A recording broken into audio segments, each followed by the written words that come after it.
Welcome to FMA Talk Live. I'm your host, Datu Tim. Hey, PG Ty's here too. Welcome. I just realized I did not put up the proper intro. Okay. I have last week's intro. Yay. Not a deal breaker, but it's not what I should have done. Let me check my media here. Did I? And you? Oh, it's right there. I just didn't. That's the background. Delete. Yes. Okay, that's good.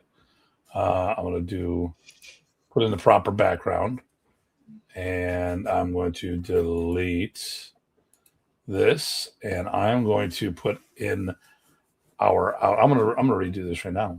There you go. So let me see if I can do it right now. I may not be able to. Let's see if I can do it. Nope, I cannot. That's background. Let me see here.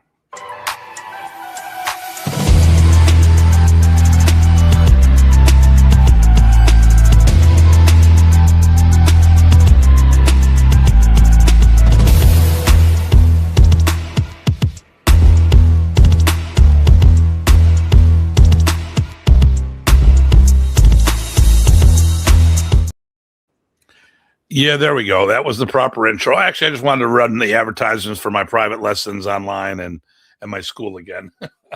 There you go. Benjamin from Texas. How you doing, sir? Hey there. Good to see you again. Love having these guys on here. All of our regulars. So today's show is going to be about sparring, point, continuous, MMA-style stick fighting, all the things thrown between and before and all this other stuff. But before we hop in there, let's just get caught up.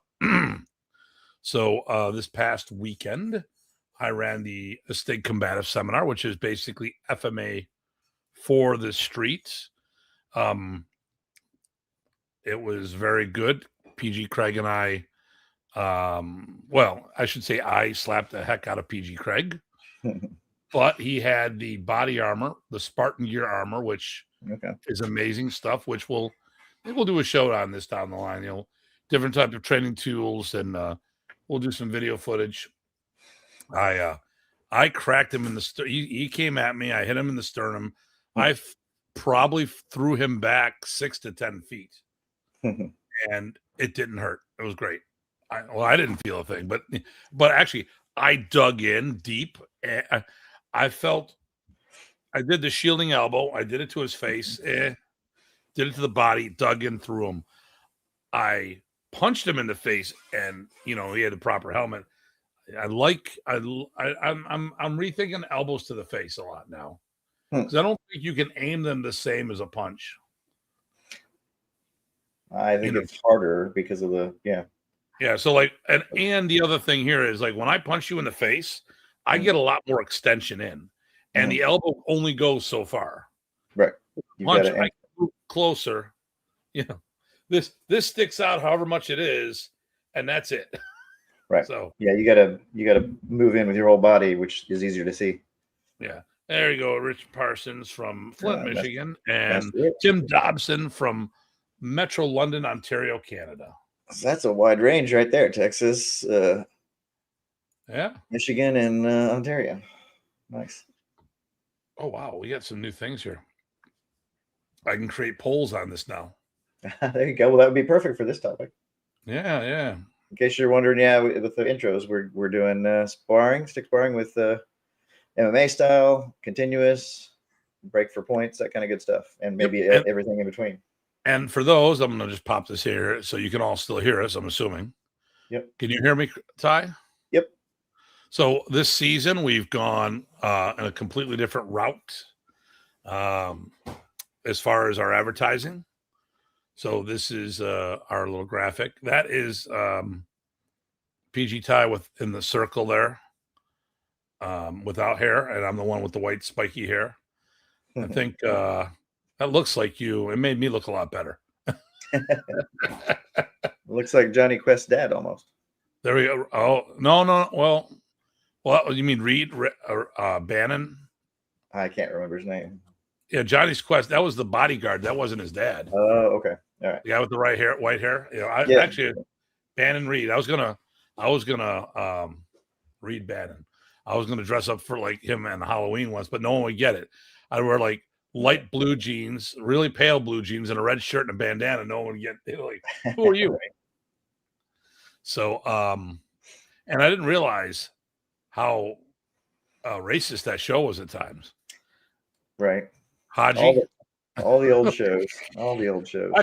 Actually, that wasn't really bad. I mean, Haji was his name, right. And then of course the military nicknamed, you know, when the enemy as that way and stuff. So when we were overseas and doing stuff, so but we will not go down that path because that's not us.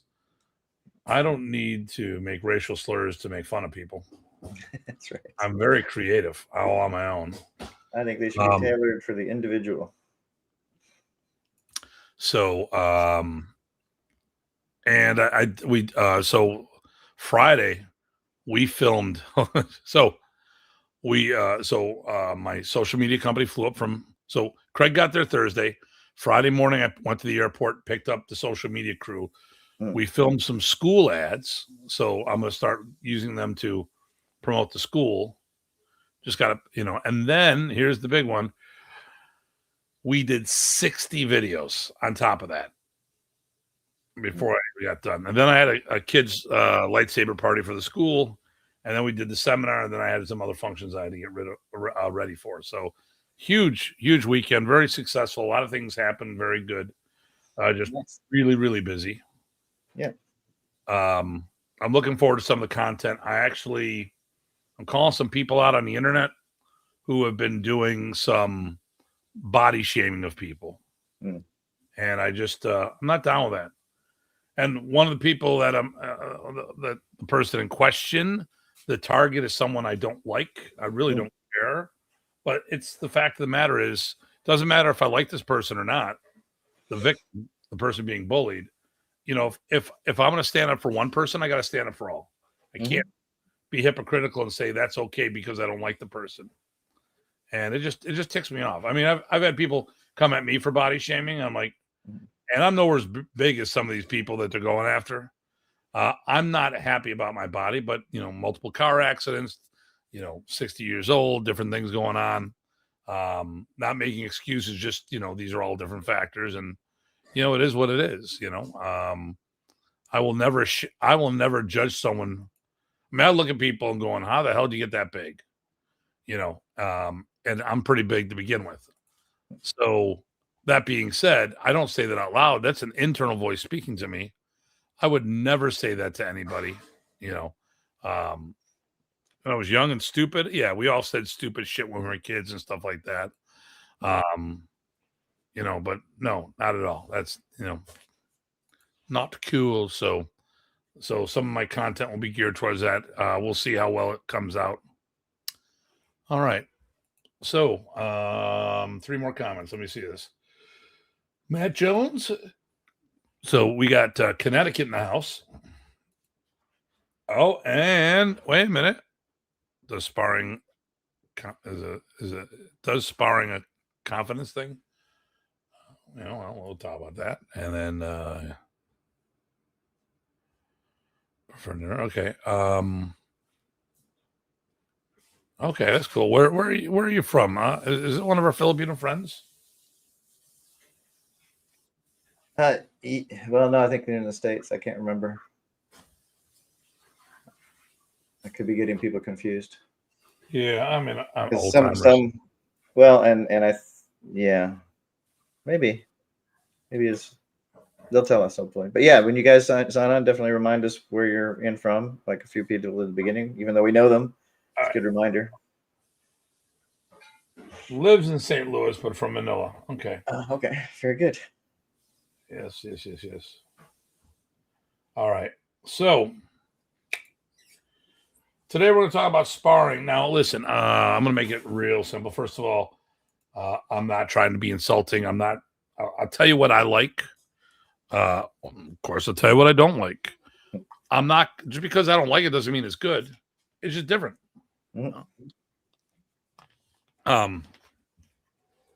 there's some misnomers, I think, out there, which we can clear up. Eric from West Virginia, brother. Very cool. Eric's coming to camp. Oh, nice. Okay, good deal. And then, Matt, may I get some cheddar cheese with that knuckle sandwich? Yeah. Anytime. And Benjamin Spitz, will the subject be a padded foam? We're going to talk about all of those. Yep. And from Hawaii, Randall, thanks for logging in. Very good. Okay, so let me first paint a little picture for who I am. I'm Tim. And my friends and I were martial artists before we got into a real martial arts school. We were fanboys that watched all the movies.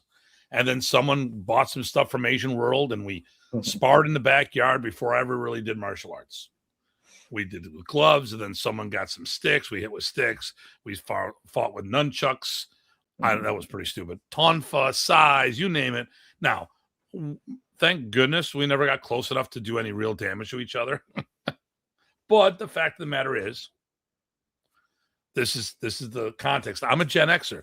If you throw a pair as a kid, as a Gen Xer, as we both are, you throw a pair of boxing gloves in the middle of the room, someone's getting hit. Someone throws a staff in the middle of the room or a pair of sticks, once again, someone's getting hit. That's just the nature of what we are. Hey, whatever you do, don't do this. What you really mean is we should do this. Do you guys think you'll ever do a seminar in the West Coast? Actually, I'm doing one. I'm doing two. I'm going to teach. Oh, here's the latest thing. I'm proud of this one. It should have happened a while ago, but just timing's been really bad. I will be doing a seminar in Stockton, California on the 17th of May. Nice. Now, the weekend of May 1st, I might be down in, I should be in LA. I might be at Donnie Jeffcoat's school as a Kempo school. I'd be going to Dragon Fest, and he said I'd be more than happy to do a seminar there. So Randall, so you said hello from Hawaii.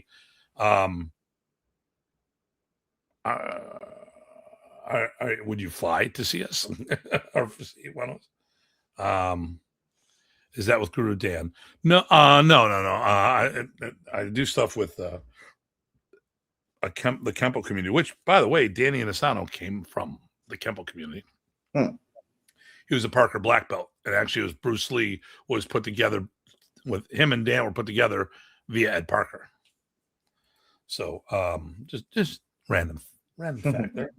And a lot of Inisano's top guy, like Larry Hartzell and some others, they're all Parker black belts. So that's cool. So anyways, so yeah, I'll be in Stockton in May. I'll be in Sacramento for the ProMac conference. I'll be a guest instructor there. And then on the Sunday, that's Friday, Saturday. And then on the Sunday, I'll be teaching in Stockton with Grandmaster Rudy Torres.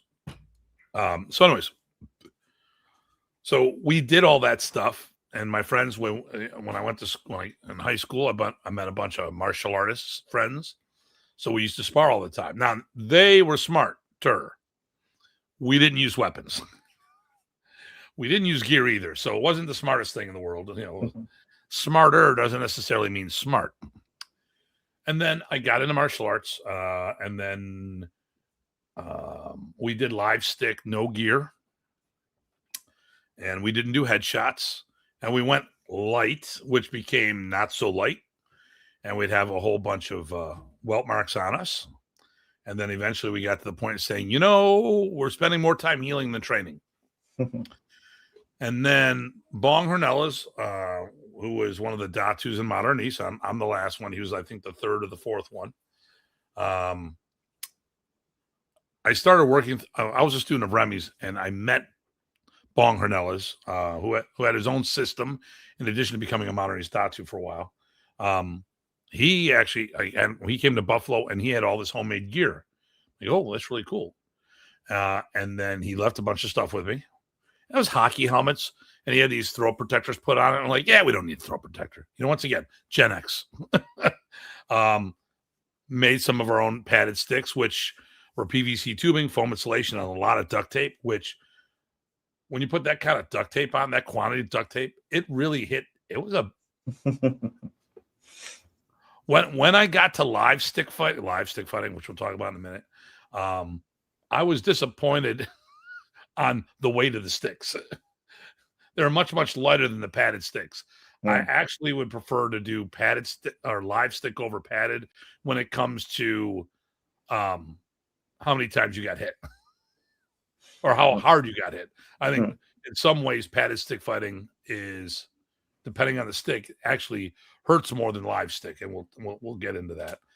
Then I hooked up with a WeCaf Toronto team, which was the late Rudy Casico, or Punong, which became Punong Guro Rudy. It was a good friend of ours. We were like family with them, and he was in charge of the of WeCaf Canada for a while, and he had amazing fighters, absolutely amazing fighters.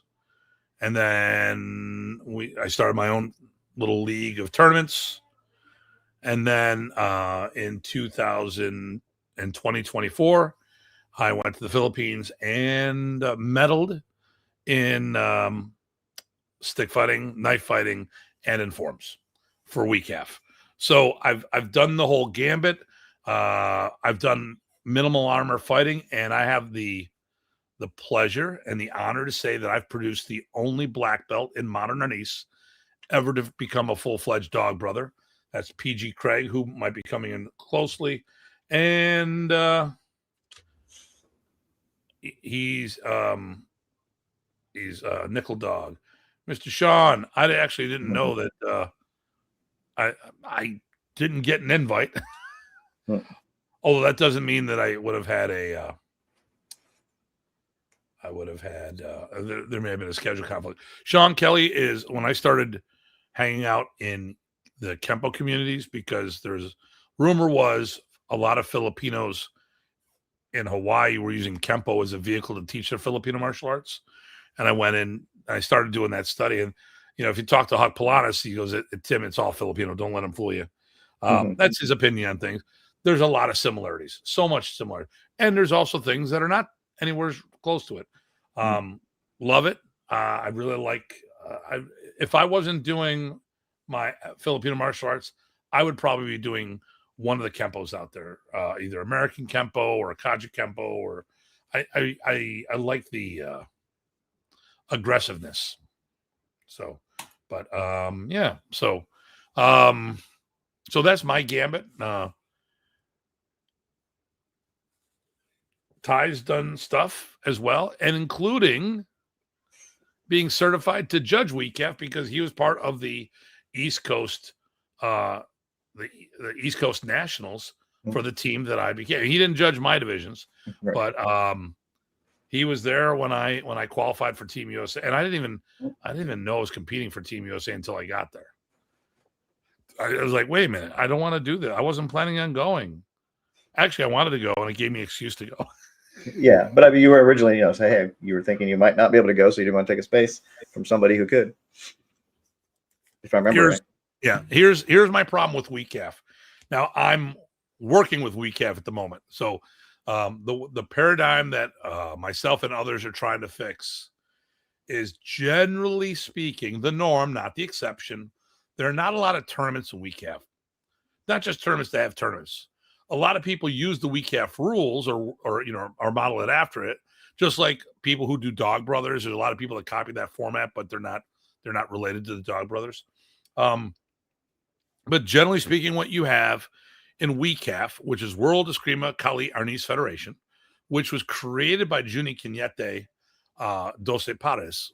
So there's a high population of Doce Pares in WeCaf, but it's not a Doce Pares organization. Right. Otherwise, Juni wouldn't have put K and A in there, because Doce Pares is Eskrima. Why would he put Kali and Arnis in there if it wasn't part of it? I'm going to let you do all those today, the reading portion today. Sure. So, Matt, my voice is fried. Does it take a very long time to develop martial power when studying martial arts? Oh, that's a you question. That's well, it's also, unfortunately, it depends, because Depends on martial art, depends on the teacher, how much they emphasize it. A lot of people treat it more organically, and you just get it by doing the reps. Some people like to break it down, and so that's one of the first things you're developing because it's a great engine for anything else you're doing. I would say it doesn't have to take a very long time, even if you're learning martial power from slightly different mechanics and whatnot. But like anything, right? You have to focus on it or put in the time and do the work, which is another type of focusing on it. So anyway, it's a quick answer from me. I don't know if you want to add anything to that. Well, I would say this, and when they make comments saying, okay, I would say that I was looking a note here. My situation, okay, we hear before, there's good students and there's no such thing as good students. It's all about the teachers. Well, you know what? There are bad students. Right. Or at least outside the class. Hey, there we go. Rizal, do my dog. Okay. Very good. Where are you from, Rizal? Wait a minute. No, I know Rizal. He was at the seminar. Okay, great. Hey, brother, I sent you a message. I hadn't heard from you and your lovely wife.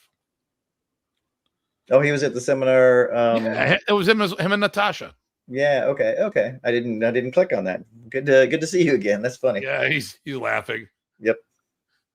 Because I'm thinking Rizal as in Rizal Park. Right. Exactly. That's exactly what I was thinking. And so. like 3 times. So he's one of our members, or he was. Well, he got on the university, and initially we sign him up in the wrong thing. So we thought it was just a membership, not a university membership, and went through and like, Rizal, why are you talking about Rizal Park? Rizal. No. And of course, duh, Rizal Park is named after Rizal, duh. And well, so is Rizal. He should say the park is named after me. There we go. Is that your park now, Rizal? That's right. Maybe that's what he said. Yes. Okay, here we go. Let's see, Sam. Tell us where you're from, Sam. Too. Is it most realistic to reset during sparring after getting 1 or 2 strong hits, or hits to vital areas? Wait, am I hitting the wrong one? Oh no, I've got. Oh, sorry, okay, yeah, sorry. Randall Corpus. Okay, I was reading another right when you said it, so I just stayed on that one. I've been to one of your East Coast gatherings. It was pretty cool. I wish someone would put together something like that on the West Coast. Yeah. I think there might be some, but not very many. Yeah. Okay, so he said indeed, and then okay, Sam. You know what, Sam? I love your questions. I mean, he pops in every now and then, and he's got some really, really good questions. And I don't know anything about Sam other than he's got a YouTube channel there. But yeah, go ahead. Right, I see that. Oh yeah, so this is one I was trying to read earlier. So is it most realistic to reset during sparring after getting 1 or 2 strong hits, or hits to vital areas? I guess that's how do you look at that? What that question is? I think he's talking. Is it good to reset after getting strong hits or hits to vital areas? Not separating the two, but in other words, reset after things that count, as if it were, hey, that's a done deal. Let's go on to the next thing. Maybe I don't. I mean, there's to me, I'm going to add that sparring, right, is always going to have some amount of artificiality to it. So which ones are you going to trade off on?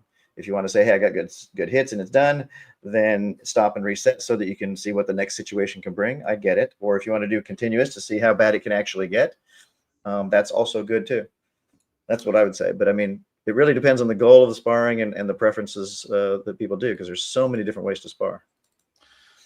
So I'm going to say in a non-competitive environment, so like a training situation, when I spar someone, I'll get a couple shots in. When I don't reset, I disengage, which could be considered as the reset. Sure. I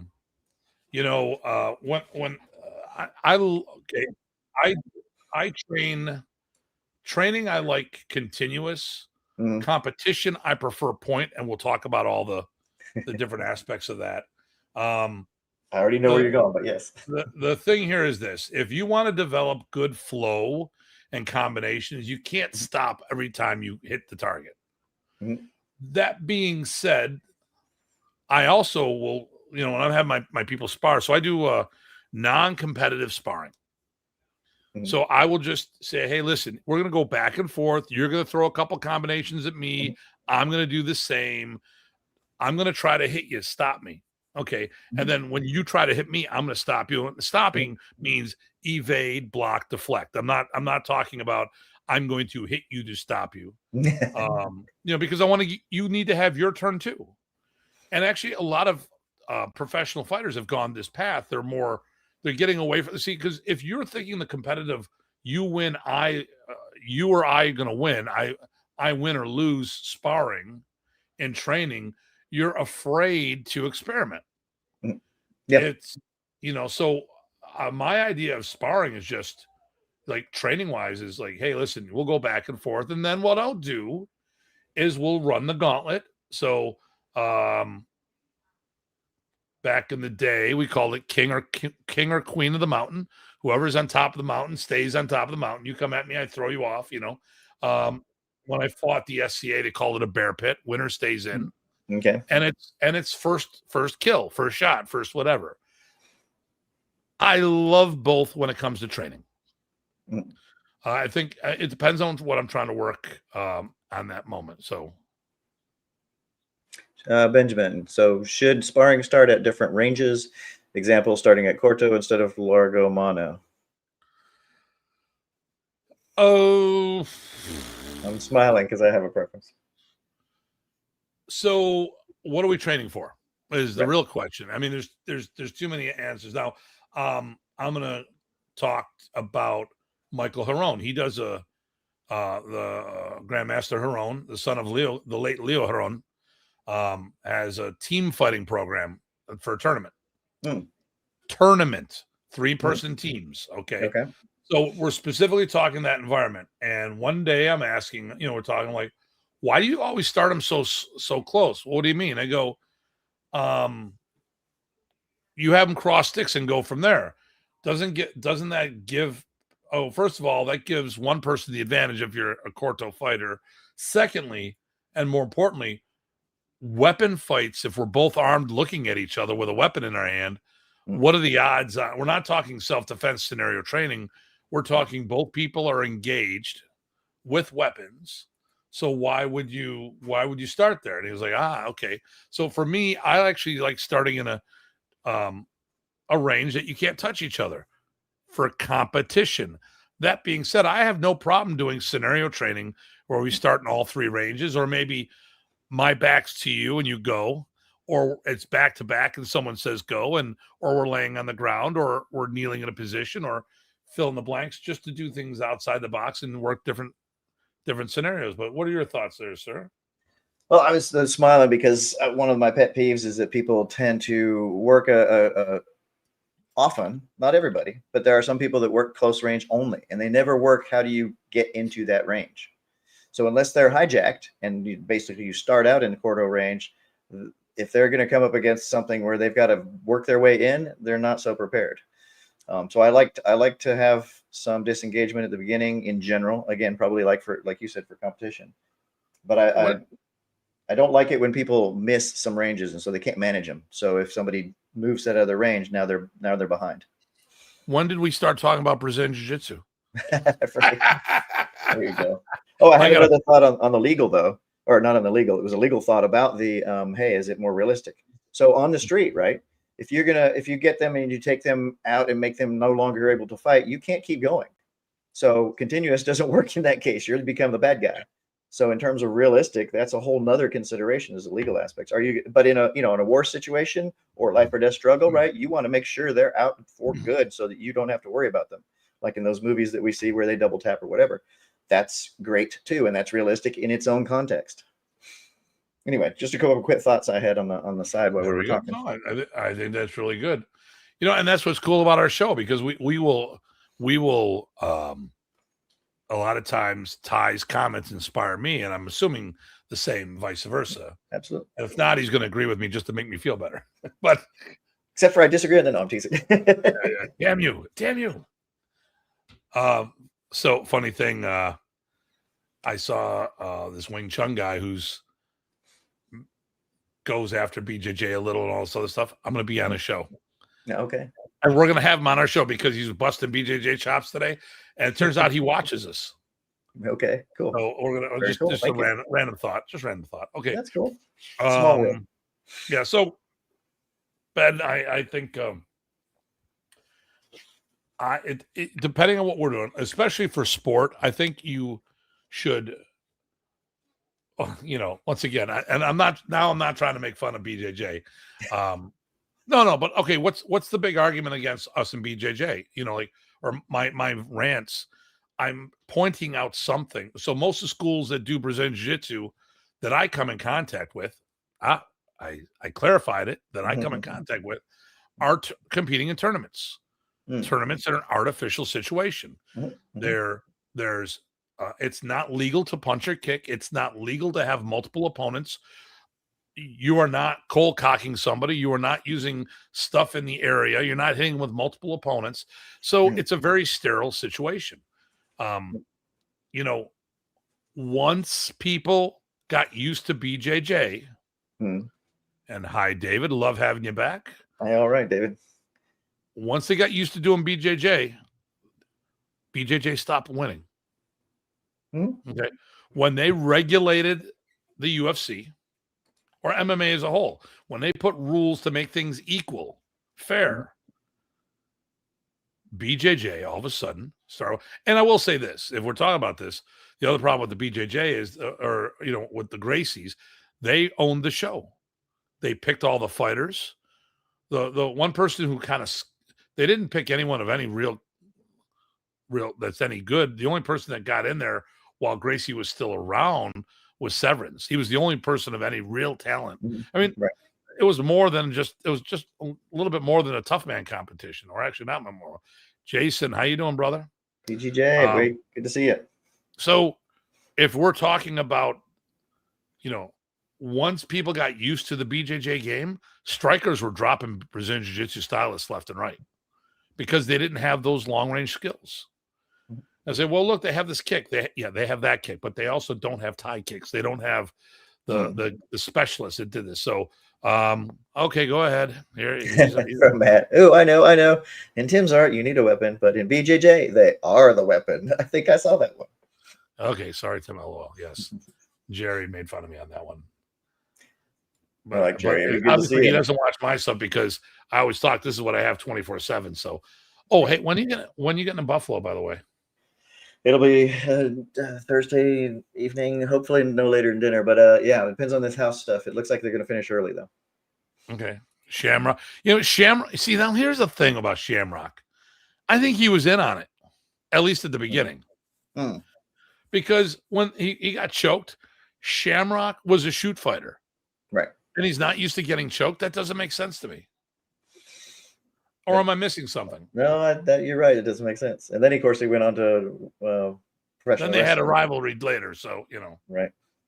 And I was up in Canada at an event watching the rematch. Oh my! It was a pathetic match.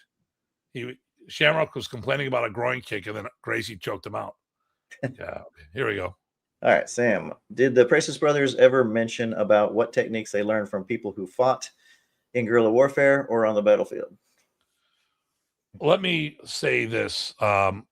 Ernesto and Roberto wouldn't have had that experience because they were born after World War II or right in the middle of World War II.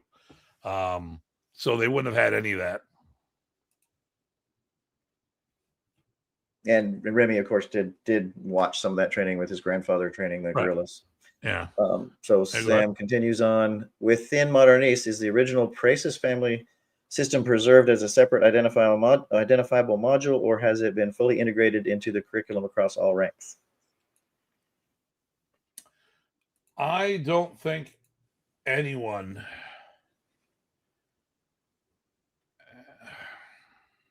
I think it was just a natural evolution. And at the time, there was no interest of preserving it. See, Remy was Big Brother. He saw this. So let me check something on my end. Why don't you talk about this? I'm just I gotta check this real quick here. Yeah, I have one thought on that. So there are elements that are not separate modules, but there are different training styles that are shared amongst other styles, but ways of training like particularly the police type movements. I believe that was strongly influenced, or maybe it came straight out of what Remy saw from his grandfather. But it's not so clear, because I think it was an organic evolution. And of course, Remy was evolving his art all the way until the end. And when the brothers split off their own personal arts, they went in their directions as well, which is why you have those specialties. So it's no, I would say it's not a separate identifiable module, but it's in there. It's in the DNA. You can see bits and pieces of it. It's hard to tell which is which, except for if you know some things. Like I said, for example, a great example I think is the poly-style movements. And Tim can correct me if I'm wrong, because he started several years before I did.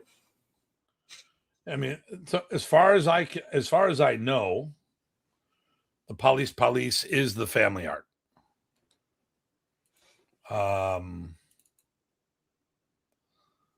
And I would possibly say the up and down, the striking styles. Sure, that's what I was going to go next. Yep.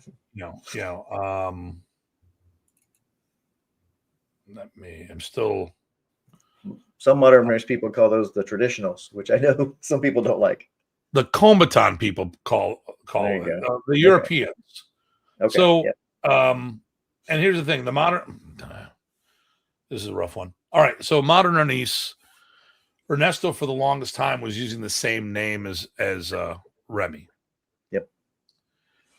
Unfortunately, it wasn't the same system as Remy. Right. He had already developed his personal great, flavor of what he's doing, and it was consistent because it was recognizable. But yeah, he couldn't keep the name, and it didn't change what he was teaching, but suddenly the name changed, and so some people claim that that's when the style, that's when things changed. But before that, it was exactly what Remy's doing, which doesn't make any sense because you can see it, and some people don't. So. Okay, so Ernesto was born May 20th, 1945. So he wouldn't have seen anything. And by the time, it would have been in the 50s by the time he would recognize anything, because that would have been, in 55, he would have been 10 years old. So, not, so, yeah. And I'm just looking. And Roberto was 2 years younger. Right. So Roberto was born in 47. So,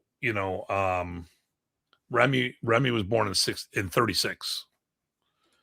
So I don't think, he saw his father and grandfather working with the guerrillas, but not a lot. And I think a lot of it just was incorporated together.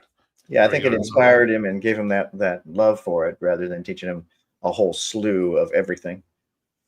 There was some of that for sure, but yeah.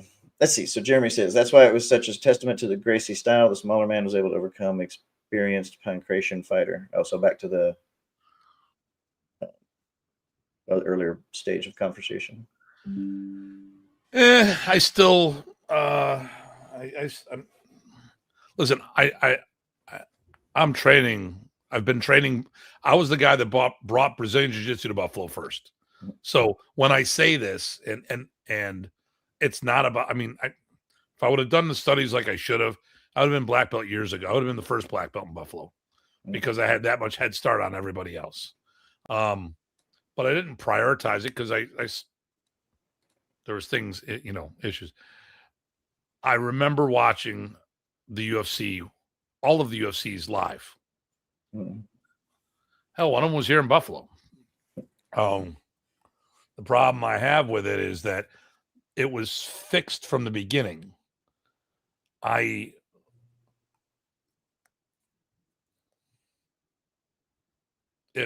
The UFCs were fixed while the Gracies owned it. They chose the talent. They set the brackets. You look at, okay, they had the one big sumo fighter. Mm-hmm. He got a cut over his eye, and they wouldn't let him compete anymore. But Oleg Tatarov was like just as he was constantly bleeding all over the place, puddles in his eyes, and they never stopped the fights for him.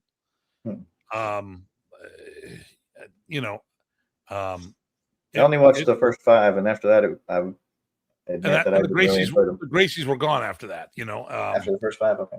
Yeah, I mean, yeah.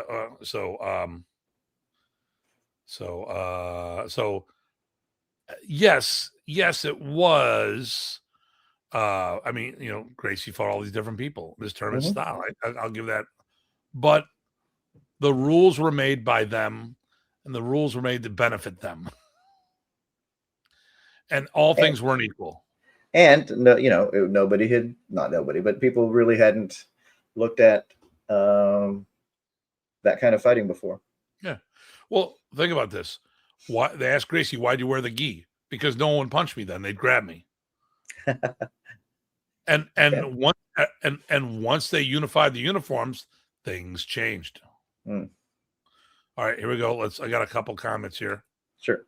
Randall again. So since we're on the topic of fighting in the ring, have you ever covered the Juego Todo? We're going to talk about that. Yep. We have, yes. Eric, good to see you, sir. How you doing, brother? Welcome. Rizal again. Bill Wallace does talk about fixed with Jesse Enkamp. Yep. It's on an interesting take on YouTube. Yep. Jesse and Bill are awesome. Jeremy, I don't disagree with that. I'm just saying that they did display the Gracie style well. That's what exploded the art. The Ultimate Fighter TV series pulled UFC out of the toilet. It did. It displayed it, and it got people interested because of how it played out. It was a great infomercial. It was the best infomercial for martial arts. It was the best, yes. But really, ultimately, that whole competition, while the Gracies had it, was an infomercial for Gracie Jiu-Jitsu. And then I think one of them has said as much, actually. Yeah, I mean they had that, but I mean, who do they fight? Right. Yeah. Yeah. I mean that and an example, I'll give you the gamesmanship. I'll just, you know, they didn't have the likes of a Heo Choi. Heo Choi was a guy who's famous for doing hop spinning back kicks and splitting heavy bags open, bending them in half, and the other side split. They never sent him an invite. But they did send Judo Gene LaBelle, a guy who's supposed to be friends with them, a challenge. And they challenged him to fight Hoy, someone who was like 30 years younger. And when Judo Gene said, well, I'll fight the old man, then they came up with all these stipulations. Well, you'll have to lose weight. And if you don't lose weight, you'll have to fight one of my young sons who's still 30 years younger than you. I would put an old Judo Gene against almost anybody, regardless. Right. Yeah. Regardless, yes. So, but we're going to go down that rabbit hole. Sure. Chris Davison. Hey, Chris, good to see you. So let's go through. Let's identify. We've been talking about a lot of things. Let's get into what the show's all about today. So I want to talk about the 3 styles of combat, how I identify them, and Ty, please, if you have another way of doing it, I'd love to hear. So the first category is point or blade rules, which is going to be stop and go style fighting.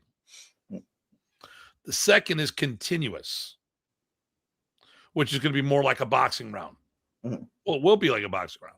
And then the third is MMA stick fighting. So you will hit with the stick, you'll punch, kick, you may do ground and stuff like that. Juego Todo is the latest evolution of that. We'll talk about that as a sport versus a training thing where the Dog Brothers, which is we have to draw the lines. So that's a good 3 breakdown, I think, in terms of fight flow, right? Yeah. But in other breakdowns could be, you know, what is the level of danger, for example. Right. And that's another way to break it down. So there's separate different axes, but I like the fight flow breakdown. It'll make the conversation the three work. Now I've seen the point, stop and go, or blade rule start. I've seen that done with padded weapons and live weapons. Yep. Okay. Continuous, which I really enjoy as a training thing, but I don't like judging. I don't like it as a sport because judging is so subjective, and it for things to become popular, the spectators need to understand what they're looking at. Absolutely. Yep. And people don't get boxing and MMA at times, and sometimes, yeah. And then so so there, I've done continuous padded stick. I've done continuous live stick. Now, WECAF is notorious is noted for continuous live stick. I will say that I've done it, and padded stick hurts a lot more than live stick, and we'll talk about that in a minute. And then there's the Hueco Todo or the Dog Brothers. Now, as a sport, I'm not a fan of the Hueco Todo, because the problem with Hueco, and I'm one of its ambassadors.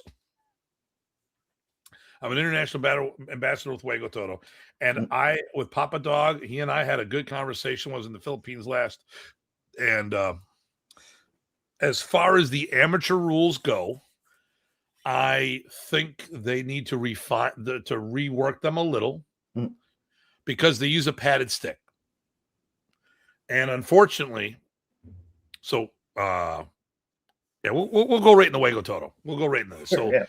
They do 3 rounds of fighting. The first round is double stick fighting. And evidently, they screwed the rules up when we were there, because they have an opportunity to pick the stick back up during the combat.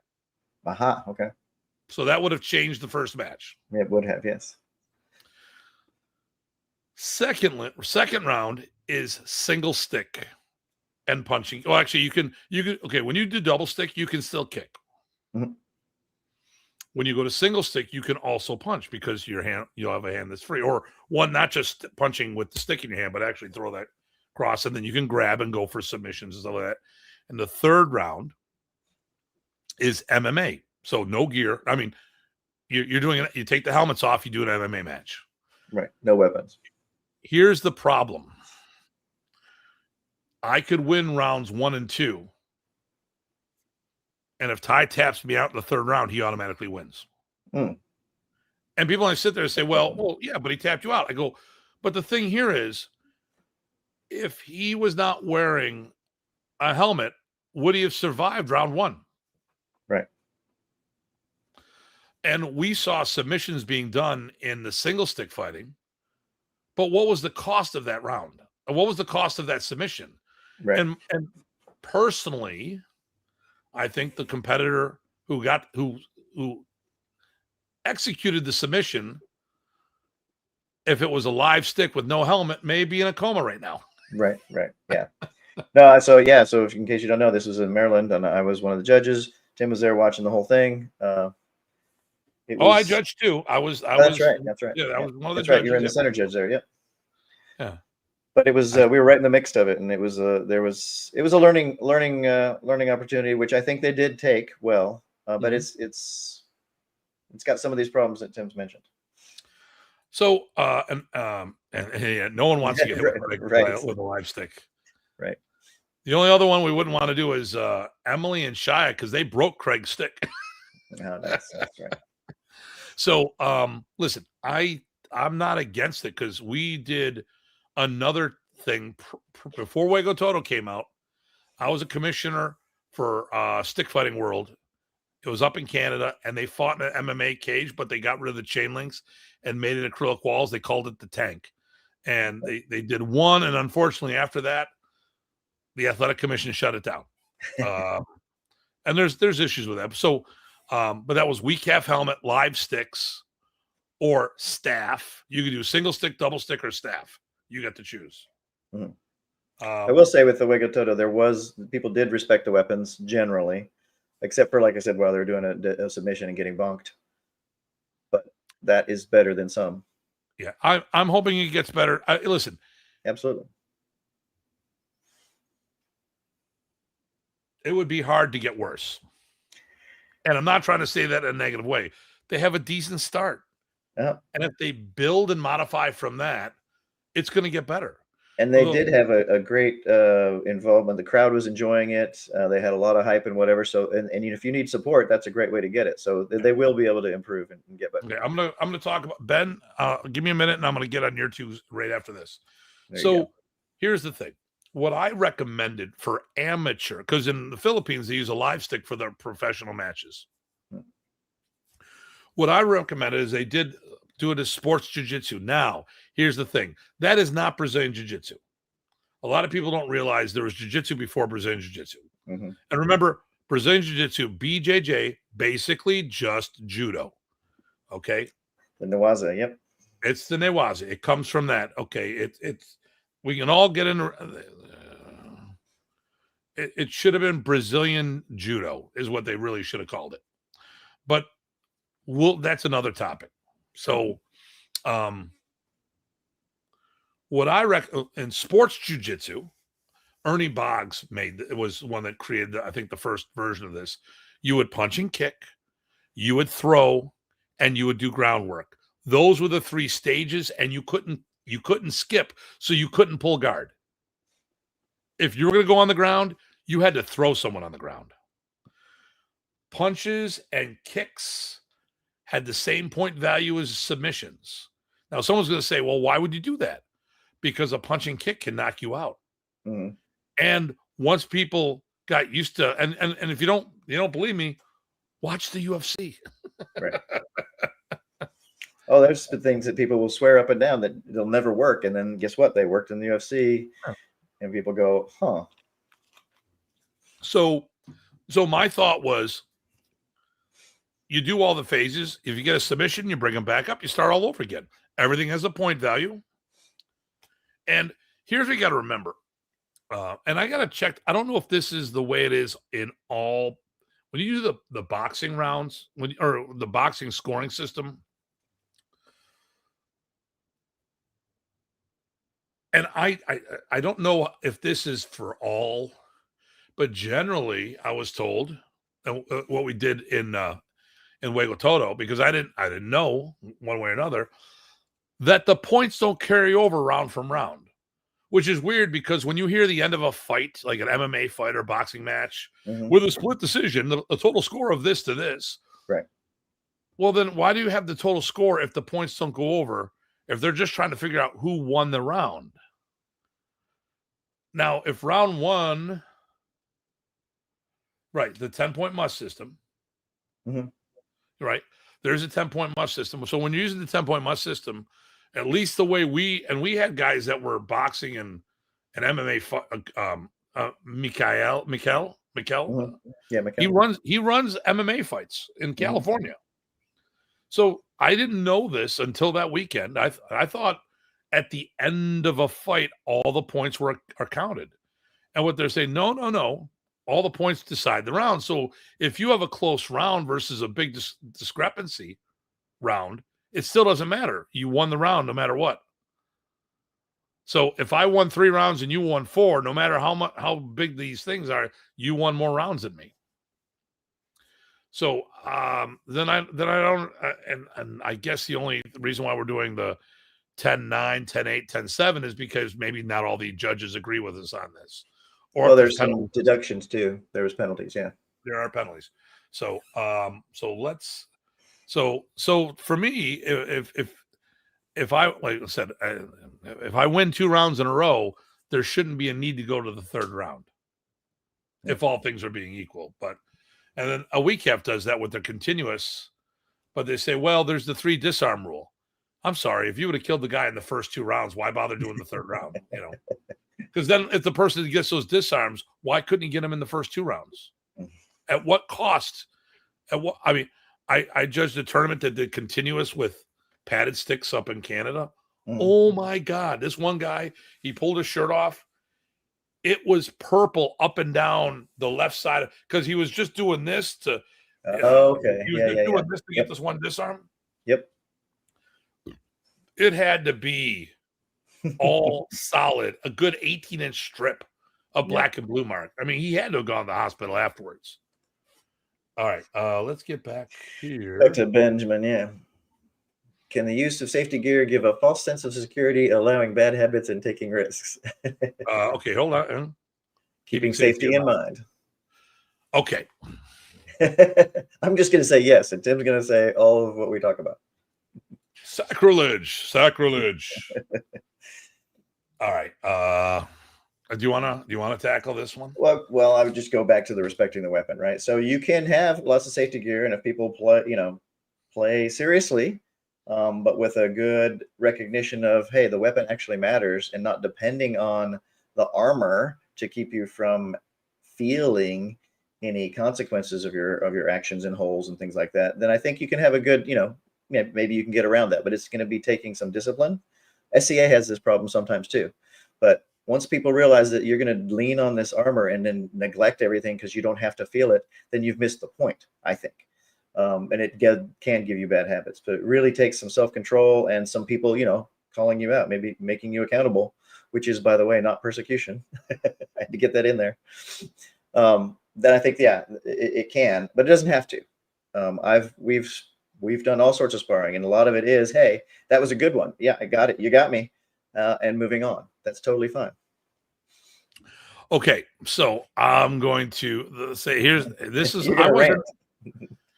I wasn't around for the first week half tournament in the 80s. It was like 81, 83, something like that. Or maybe it was 88. Somewhere in the 80s, there was the first week half tournament in the United States. And I know someone who fought it is in the first couple. And he was like, all right, Tim, it was Tom Macaluso, who was a Jeet Kune Do instructor. He was on Team USA. He used to teach out of my school for a while when he moved from New York City to Buffalo. Nice guy. He goes, Tim, when it first hit, you saw people fighting their style. You saw people moving, bobbing, weaving, doing all this stuff. Blocking. Yeah, it was great. And you knew which fighters came from which schools because you saw Doce Pares, you saw Lameco, you saw this, you saw that. And then there was an epiphany. The stick doesn't hurt. Right. This was the biggest disappointment because when I did live stick fighting with no gear, and I heard that people actually fought when I got involved with Philippine martial arts, and I go, oh, there's live stick fighting divisions. I was so excited. Yeah. And then I saw it and I was so disappointed. I'm like,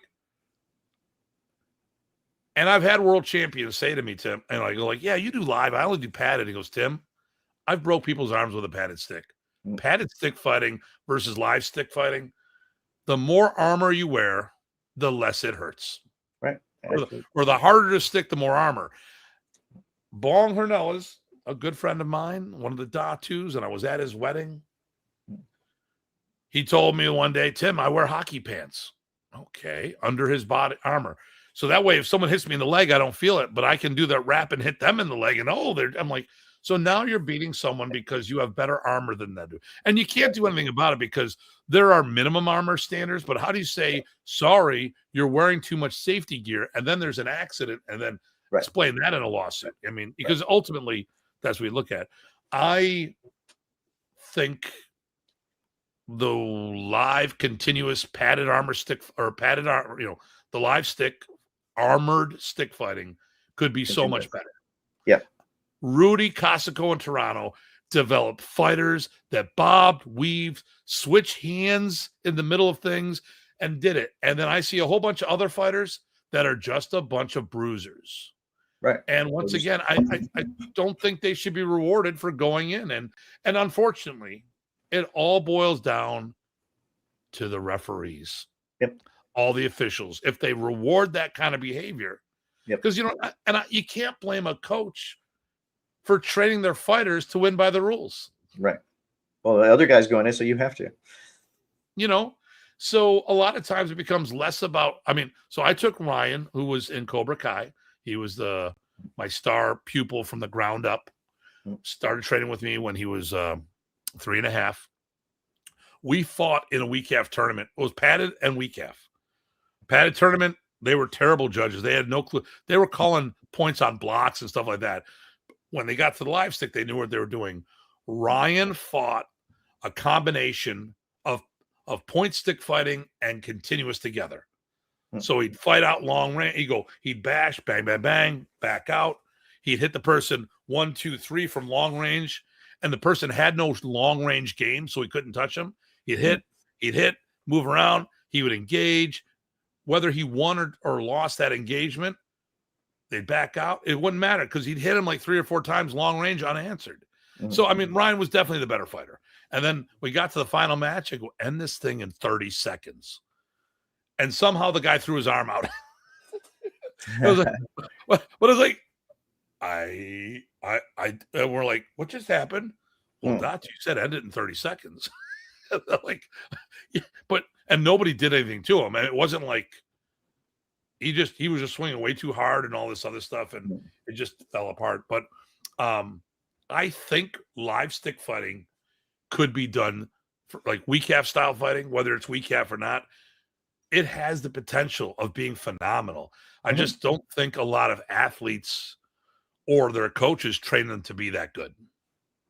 They're successful, but I mean, I know someone, we know someone, I've got a bunch of national champions. Yeah, because there was nobody in your weight division. So you became the national champion. Whippy ding dong. You can move up or down a weight division. Woo, okay, that's not a big deal. I want I was just, I'm gonna have to look at that later. I was just so disappointed, when I'm watching this stuff, because I have seen, I was hanging around Weak Calf Canada in the 90s, and I didn't see America, Team USA. There's nowhere in my region, but I'll tell you this: I've been to the Worlds, and I've been and I've been to the GSBA World Championships once in the States, once in Italy, in Rome. I've been to national championships with WECAF in Maryland. You were at that one. I've been to the Worlds in Cebu. I will say this now: I have never seen a team fight as good as the Canadians did back then when Rudy was coaching. No one. And it was oh my God, it was Jenny and Cassandra and Sterling and Joby. And I mean, the team was solid. And actually, I sent one of my guys up there, wanted to compete in the Worlds. It was going to be in the States. And then he was training up there because Toronto's only 2 hours from here. Things went sideways with some things going on internally with that group, the organization. And then my guys opted out because they didn't like how the nationals were being held in the States. So the rules changed, and that's not what, and we're about the rules. Here's what the rules say. Nope, that's not happening anymore. Well, then, so we have a bunch of comments too, by the way. All right. So I know live stick continuous can be done well. I don't see people today at the caliber that there were in the 90s or the Canadians. And, and they were a dominant team. Okay. So did we do this one? Yeah. No. Yeah. I don't think we did that one. Oh, yeah. Okay. Yeah. So Philip, yeah. So with respect from the heart, is there stick submissions? I did screenshot the rounds, but I haven't really looked into it. There was a submission. Unfortunately, it's a padded stick, so you can't get that. I don't know. Right. In Huevo Toto, we witnessed a submission. Right. Unfortunately, it's so hard because you're using a padded stick. Yep. They did. Easy to ignore again because it bent and stuff. Yeah. Eye poke seemed to work. Okay. Then we had 10-point must. Okay. Jason Shudo has multiple submissions per round. Yeah. Okay. There you go. There you go. Total rounds 1. Oh, for the Huevo Toto. I'm not sure if this was for that or not. Hey, good to see you again. If it was the Huevo Toto, it should have. They don't do it that way. The third round can, and that's at least that's how the amateur was done. And I just once again, you could take someone like a Conor McGregor, teach him to hold on to his sticks and not lose him during round 1 and 2, and then he just beats the opponent in round 3. Right.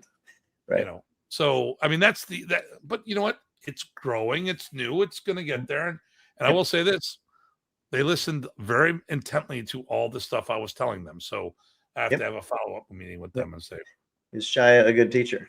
No, Shia's doing soccer now. She's dominating people. Shia went into soccer, and for her first year, everyone's like, well, she must have been doing this for years. No. Well, why is she so good? Because she's one of my martial arts students. That's why. Because she knows how to kick. Okay. Lee, not every judge sees everything, and sometimes referees also judge, which, It helps miss things. Hard to see with equipment, he also says. Well, and here's the thing. If the fighter did their job, they wouldn't leave it up to the judges. Right. That's what I always was taught and tell my people as well. Hard to see with equipment. Sometimes, yeah. Mm-hmm.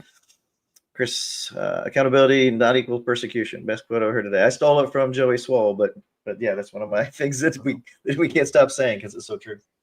Benjamin, unless fingers get smashed, spent a day in service with my finger in a cup of ice. Yep. Thomas Martinius, don't you lose agility with armor? It's not really needed with what we see, right? They're just standing there like tanks and beating on each other. So it's the worst of it. That's the worst of it. I've seen, okay, listen, obviously when you wear armor, it's going to compromise, but if you get it fitted right. So right. I'm a large, or I would have been a large back then. I would wear a medium suit because because it was a better fit. Right. And I could move better. When I had to wear, I've always wore, when it comes to any kind of body protection, I've always opted to go a size smaller because it's more of a trim fit.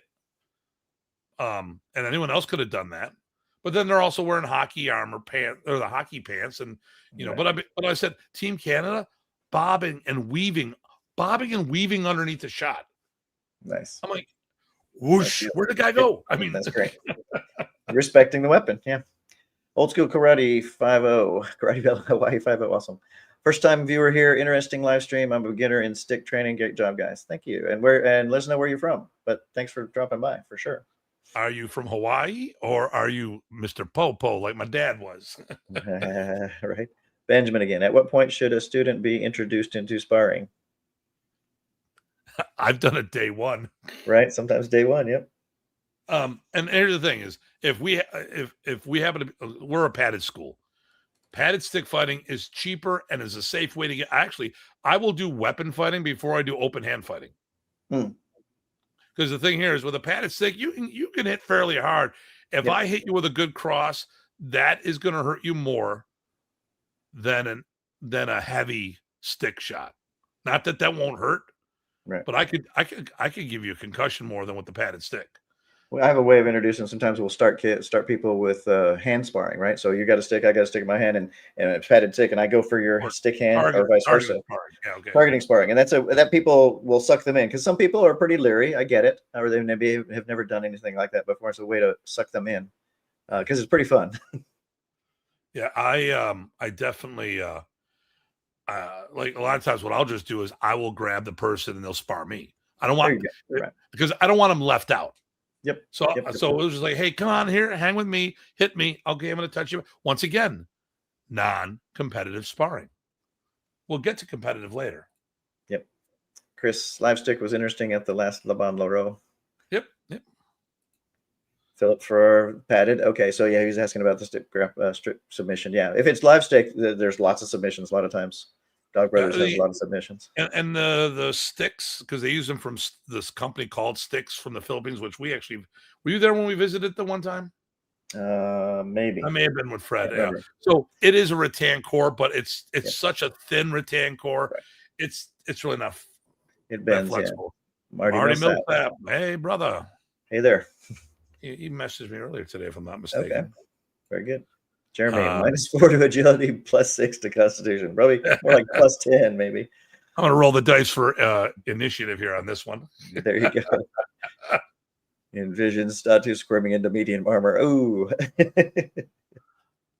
Screw you, Davison. I was a lot skinnier. I was like 175 back in the day. Okay. So old school karate. Seattle. There we go. Thanks. Okay. I have that's where my relatives were. Oh. Ace Ramirez just finished class, so I missed most of the conversation. Will Def Watch reply? Best wishes from New Jersey. Thank you. New Jersey, we know awesome. Ace. He's one of Apollo's guys. Actually, okay. I think they're the main Apollo guy. You know, he's got a full-time FMA school as well. Excellent. Hooah! Philip again. Thanks for the response. I've seen the videos, but I couldn't tell how strong the sticks were. I was only thinking of the third round. Okay. Possibly keeping the sticks with submissions. Oh, yeah. For Fuego Toto, no, but the second round, right? You can still do the single stick submissions. And Sam, in self-defense training, are there additional engagement categories beyond dueling range, starting in long range or out of range, and ambush range, close range, surprise attacks? I would say yes, if you're doing it right. It's a scenario, kind of a setup, so you should be exploring those things, I think. Marty Millsap, what's up? Yeah, we're talking about all types of stick sparring. By categories of like fight flow. He didn't like that. And Thaco, no one will know what you're talking about. Okay. But I get it. There you go. So, so we've got, and someone messaged me, so I'm gonna look at this to see if it's relevant to our conversation, and I don't think it is. Okay. We've covered, I think, a little bit of all three of those. We had some. Oh, we haven't really talked about the pluses and minuses of stop-start, pluses and minuses of continuous, although that has come up. We've talked a lot about the MMA style. So when I was in the Philippines, I went to Dos Pares headquarters multiple times. And the first time I was there, Ty was with me. And I was talking to Gerald Cañete, Junie's son. And I got to say, we had a great conversation. Yep. On so many levels. He's a great guy. And there's a great and school his people family. are too. Oh, yep. Yeah. And they're rebuilding it right now for multiple reasons. And a big one is the hurricane that came through. Right. And while I was there, I made a donation to help out feed. This is why I like Gerald Cañete. Okay. We can say whatever you want about okay, I get it. Okay. He's the son of the Grandmaster. And some people are like, well, I trained with Junie directly, blah, blah, blah. He's not his father. No one is. Right. He is Gerald. Right. And then Gerald has his own kids, and they won't be his father. Okay. It won't be him. Mm-hmm. I will as long as we can keep this relationship we have, I will always support him. And here's the reason why.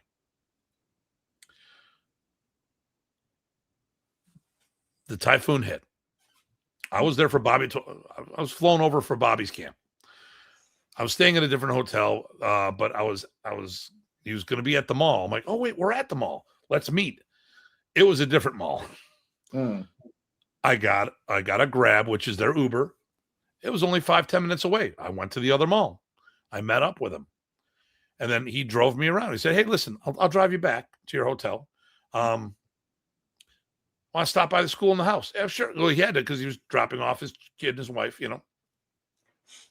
So we stopped in headquarters. Showed me some of the damage the storm got. He had 10 kids living there. Yeah. He had 10 kids living there because their homes weren't safe to live in after the hurricane. He brought these kids in and gave them a place to stay safe, a safe harbor. This is the kind of people I support. So the next day, we were at Bobby's camp. He stopped by, and I had some people looking for some bahi, and I called him up. I go, listen, bring some sticks with you because people are looking for merchandise. And I told him, charge them the American fees. I still don't think he charged them the American fees. Probably so. Not. Miguel Ruby was there. He sold one of my swords from me. Okay. About $100 is what I charged. I gave all the money to him to Gerald. Go feed the kids, help out. It was like 5,000 pesos here. Just do what you got to do. And it was well used money as far as I'm concerned. Sure. And they're like, oh, this is, I go, and he's like, he's making a big production amongst his crew. I'm like, we don't have to talk about this. It doesn't surprise me that he did that for the kids because he was so welcoming for us. And that's easy to do, right? With the foreigners coming and visiting. But to do it for just anybody because it's the right thing to do, that shows that my impression of him was correct. So that is awesome. So we talked about padded stick fighting versus live stick fighting. And I hear a whole bunch of weak half people poo-poo live stick fighting here in the States. And I agree with them on some of the. We had to wear these little real thin smock chest protectors. Okay. And they do it because they want to be able to identify the fighters. I'm like, dude, okay, whatever. If I'm not going to get in the argument that if you're a good judge, you don't need to wear. I've had people put on anklets. I'm like, really? You need to see an anklet? I'm not looking at their feet. I'm looking at I can tell who the fighters are. Right. Once I got confused with a pair of twins. Once. Okay. But I mean, all my kids wear the same uniforms, the same everything, and I can identify one fighter from another. Mm-hmm. But I told them, it was like, listen, in the States, no one is doing. I am the unique group doing modern Chinese, Filipino martial arts as my primary system, starting in Filipino martial arts. Okay. I mean, hell, Ace, who's on the show, he came from, he taught other things before he did Filipino martial arts full time. Okay. That's the norm here in the States. I'm the exception. But I go, listen, when you look at the norm, they're all doing karate or taekwondo or something else first. It's easy to put a face cage on a padded helmet and put a padded stick in their hand, and it's a low cost entry thing. No one wants to drop $500 for a suit of armor that they'll wear once a month or once every other month. Right. So, and then live stick, get live stick on your insurance. Right. You know, well, that's another story here. Okay. Boom, boom, boom. 0. Yeah, there we go. Yeah, okay, we got it. Okay. Yep. Let's do this. Yep. Okay. Why is Shia doing soccer? She knows FMA is way better than soccer. Paraphrasing, Matt. When she can get a full ride doing soccer. Yep. Okay, she's 14 years old, and European teams are already scouting her. Wow. She's that damn good. Yep. You know, if you know, in Europe, you don't pay here you have to pay serious money to play soccer. Over in Europe, the soccer leagues pay the kids to compete or pay for everything because they're looking for their next candidates for their superstars. There you go. Ace, thoughts on padded stick point sparring versus continuous for grassroots, feeder, or FMA less likely to enter competition or other arts versus other arts. Live stick, of course, natural progression. Apologies, we've already discussed. Actually, this is almost leading, right? Because he did talk about some of that stuff. Yeah. So must have read his mind. Okay, and then right here, Chris, he goes, loves padded stick fighting. There you go. Love it. Yep. Yeah, but, you know. Okay, let's go back one. Rev says, hey, Rev. Good to see you, sir. Our friend and Matt Jones is being a black belt of any degree, or a black sash of any degree. How would that help you rescue trafficked children? Well, if you need to do combat, maybe. Okay. All right. Matt asks weird questions at times. Yep. So, thoughts on padded stick and point? Yeah, let's make sure we got that one good enough for him. So, padded versus continuous. Okay. For grassroots feeder or FMA, less likely to enter competition versus other arts. Probably, I would say, it's kind of point sparring. Point sparring would be easier for most people again because they're used to that from most other styles or point sparrings. Yeah. So, so first of all, once again, this is where we get into that little hypocrisy of live stick, and right. I'm butting heads with some people, and they go, "Oh, padded stick sucks. You got to do live stick. You have to do live." I go, "Then why are you wearing the armor?" Right. I go, "If you want a live, let's grab a stick, let's fight." Because I fought with no armor. I fought with a helmet and gloves. I fought every style of stick sparring we're talking about. I just didn't, and I've even, there's footage of me fighting in a cage, in a tank. I'm the guy, and if you look at stick fighting world, I'm the guy wearing the black hoodie. I would say that if you're wearing armor, you've turned whatever stick against you into a giant padded stick that can't even hurt you. So, I love padded. Personally, I don't even think we need to have live stick fighting, because all live stick fighting does is increase the quantity of armor you're wearing. I will say the deflection off the stick action is different. I'll give you that, because with padded sticks they could possibly meld together a little. I'll give you that. Yeah. Let me see. Here we go. Okay. Yeah. So Chris is 1 year younger than us, right? I think, but it's fine, right? Because you still get it still can hurt, which is a great learning tool. I learned great person. That's cool. Are you talking my swagger or my style of fighting? Or your hair, maybe.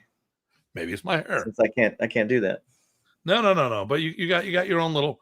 You got the proper and I have a accoutrements. bit of a sunburn because I've been walking in the sun. It's very nice. There you go. Because you bastard have warmer weather than me. Oh, Chris is trying to catch up to us. So my birthday is May 7th. You all got plenty of time. But if you want, we can have a double birthday. You can get me something for turn of 61, and Chris joining the 60 club. So that'll be Ty and myself and Rich and actually Rich is turning 60 this year too. I think he's 1 year younger. Okay. Than me. Okay. So us. Me. There you go. Oh, Carlos is the same age as us. We're all three of us are 60. And Dean Franco's 60 too. Right. That's true. 60 as well. 60 as well. I mean 60 is nifty. 60, yeah. So listen,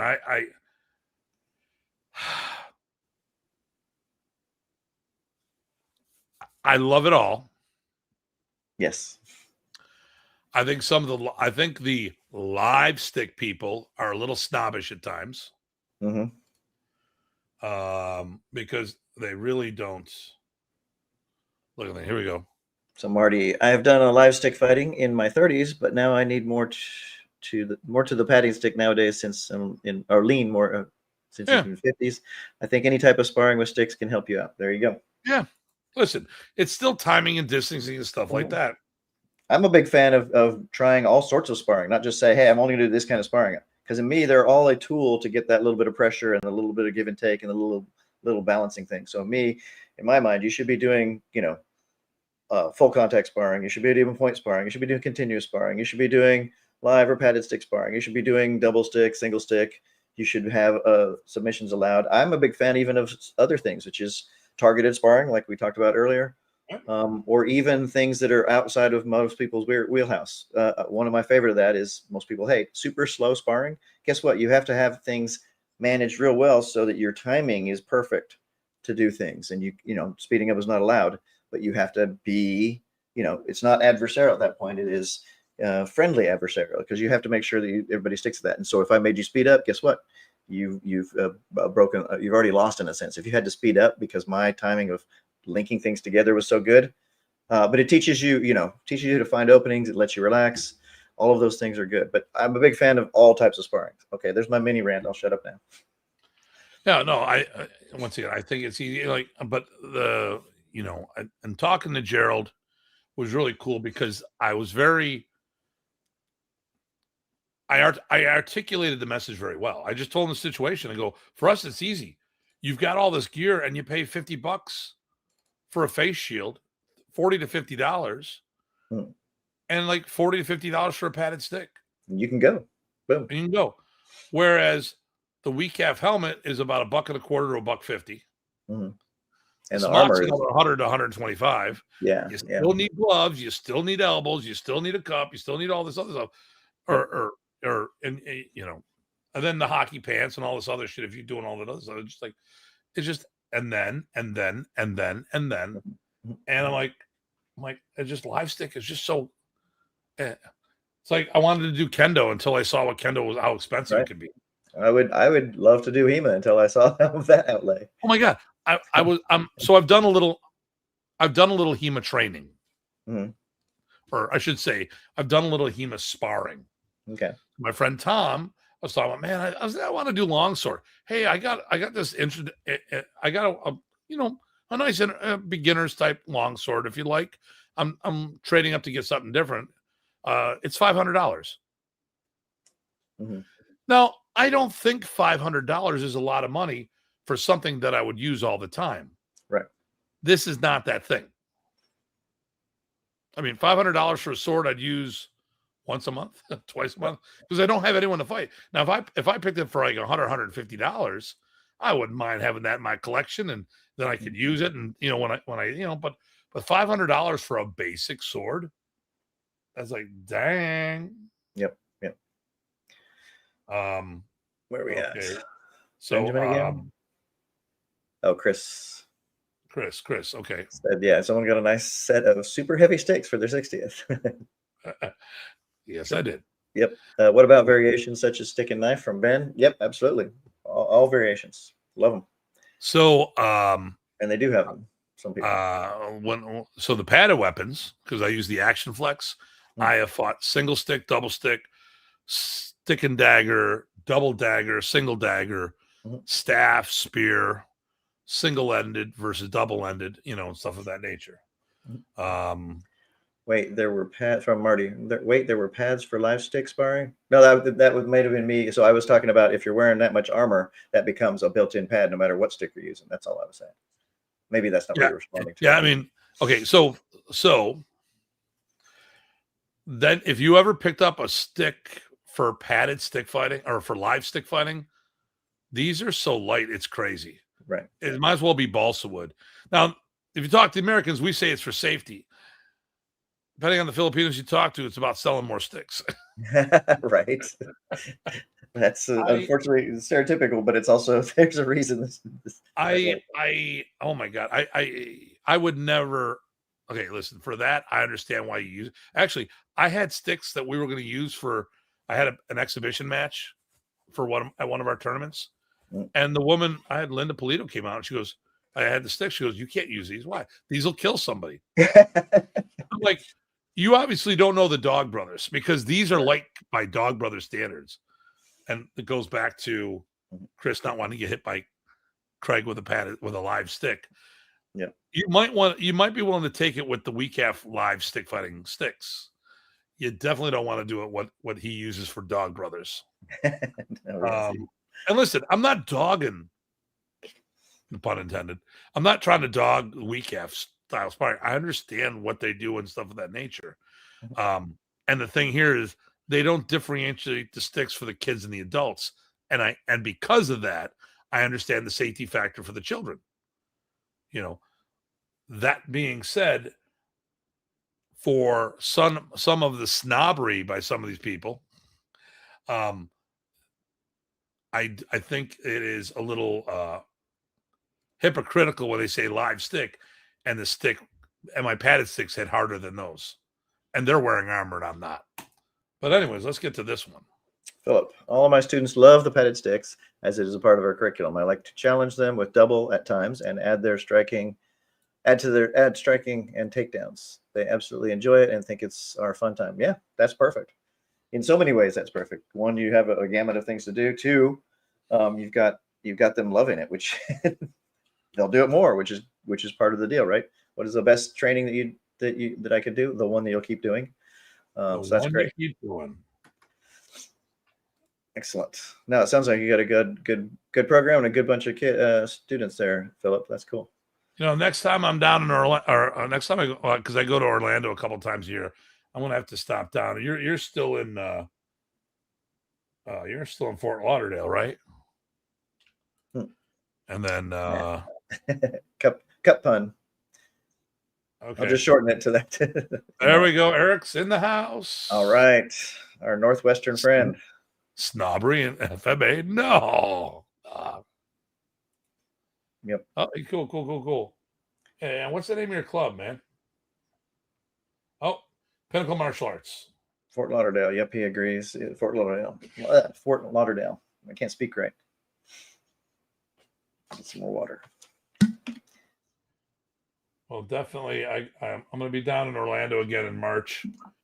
Or October. I was just there in March. Okay. Marty says you can get to St. Louis, Missouri. Well, if you're offering to host me for a seminar, I'd love to come out there. Or if you know someone that wants to sponsor me for a seminar, I'd love to come out there. There you go. Have sticks, will travel.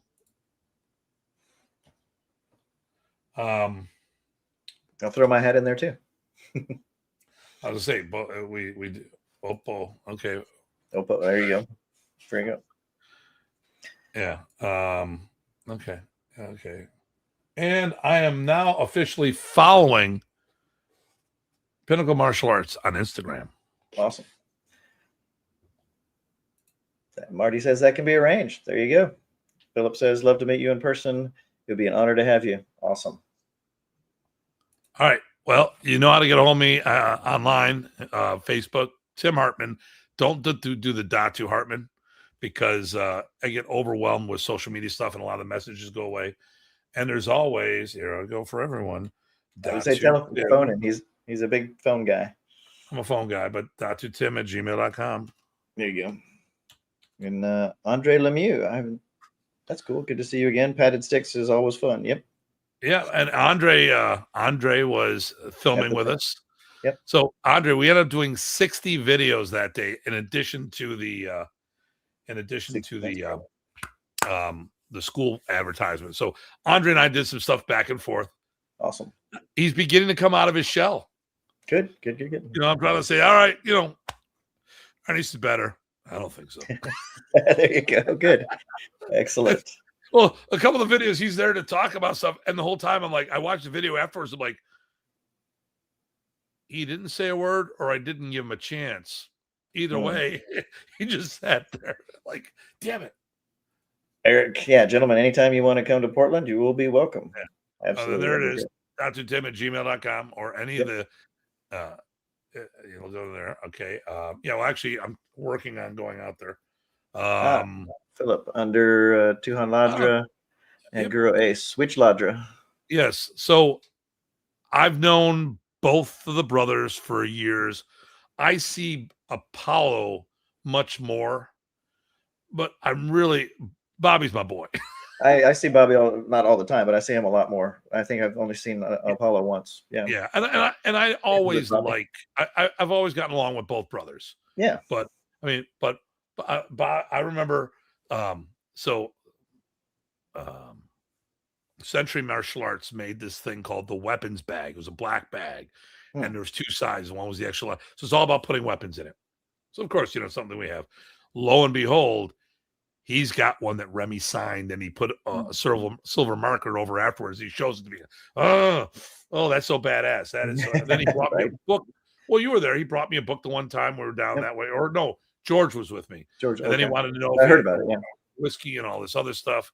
Nice. That was awesome. Philip is giving the signs that karate's better. He's coming out of his. I love it. Good.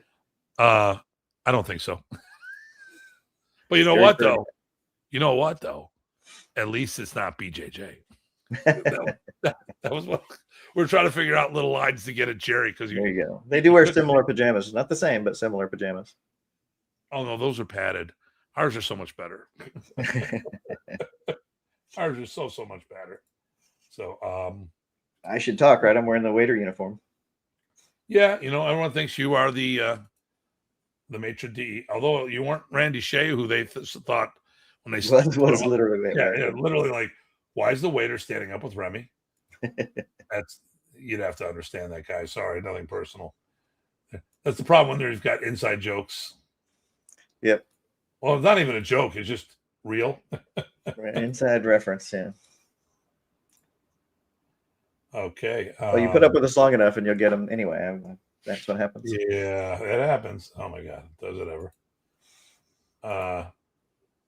I think we covered as much as we need to cover, I think, on this, but it was a great discussion with everybody for sure. Oh, I got a message from Ace. Hold on, let me. Oh, good. Directly. I think he's worried about taking over our show, and it's like there's nothing to take over here. Oh, here we go. I was really pointing the head and shoulder department of the battle weapons for AAU. Yeah, I know. Yeah. This will likely have non-FMA people as such. Like many FMA would. AAU has same platform, so many.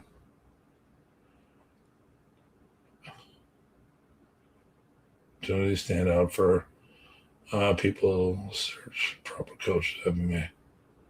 Yep. Okay. Yeah. So AAU, you just sent me the message directly. I'm hoping this is not a big secret. So he's just been appointed the head. What was it? Head of the department for padded weapons. So AAU is doing padded weapon fighting for forever today. So I don't know what weapons they do or if it's open. So a lot of places will do Chambara, which is padded weapon fighting. Chambara in general is the was known as the poor man's version of kendo. This is where Action Flex came from. Now, the Chambara weapons in the Philippines or Japan, they were worse than pool noodles. Dana Abbott firmed him up. Dana Abbott did a great job. So he had the first real good padded stick out there that wasn't too heavy. And some of them were just way too heavy, and just so he had a really good stick, and he's firmed them up since, and they've gotten better, they've evolved with that. So the AAU does think the problem. This could be a feeder for Filipino martial arts if people don't right. The problem with the AAU, unless they've changed it, is that, and it's not necessarily a problem, but it's just something you got to realize, that you might have to go and compete in white gis and have blue gear and red gear, because what they do is they don't put people in by belt levels. They like in judo, you have the red, or sport karate, you have the red player and the blue player. They're wearing the same gear. They just have different sparring gear and belt color to identify who they are. Okay. There we go. Padded weapons will fall into both. Padded single stick held one hand, and then there's long padded sword with two hands. So one-handed or two-handed versions. Okay. Okay, now he's messaging me on the other, so I got to see if this is a secret one or not. So here's the question I have for you, Ace. What about, and we should have you on the show sometime too. Yeah, that'd be good. Because we can talk about this and go deep dive if it's something they're looking to do. Will they have to wear certain uniforms and stuff of that nature? I'm pretty sure, because I had looked into this before.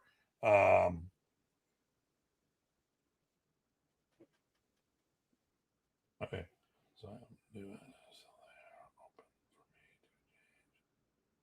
Okay, but we should definitely have you on the show and talk about this. And Rev, I took a different approach. I sawed rattan stick in half and attached Evo foam. Now we can spar without armor. So there you go. I think we've all done some of that. It works pretty well, especially for in club, impromptu, getting people to do stuff. I did that with. Go ahead. I was gonna say, I did that with what is it, the polycarbonate, and then I put the foam around it. It worked out pretty good. So and he's messaged me on one screen. I'm only going to be talking on this one right here. If you want, Ace, why don't we get you on the show and we can talk about it? Because if they're looking to get new blood in there, let's use this platform. Because I know it was better before the break. Things have changed because there's a lot of things on social media, like somebody's world tour, which it's no different than somebody else's world tour out there from the past. There's a lot of things distracting, but we're doing 2,500 to 3,500 views per show. So obviously we can get people, so I would be interested in that. I would like to know about the uniforms now. And I prefer, okay. I don't like people walking around in t-shirts and shorts. Now, when I say that, I know, and that's not why I said it. I know that that's the uniform standard for iCali and stuff of that nature. And I do like the fact that the iCali, they all wear the same matching shirts. Problem is, a lot of Filipino groups, they don't do that. When we're down at Bobby's, it's become a theme now where each club creates their own shirt, but they have a similar look, and most of the people are wearing all black, and they're wearing black shirts, and they've got a really good look about them. But I don't like everyone dressing just in casual attire where there's no matching stuff. Even when I'm not wearing a uniform,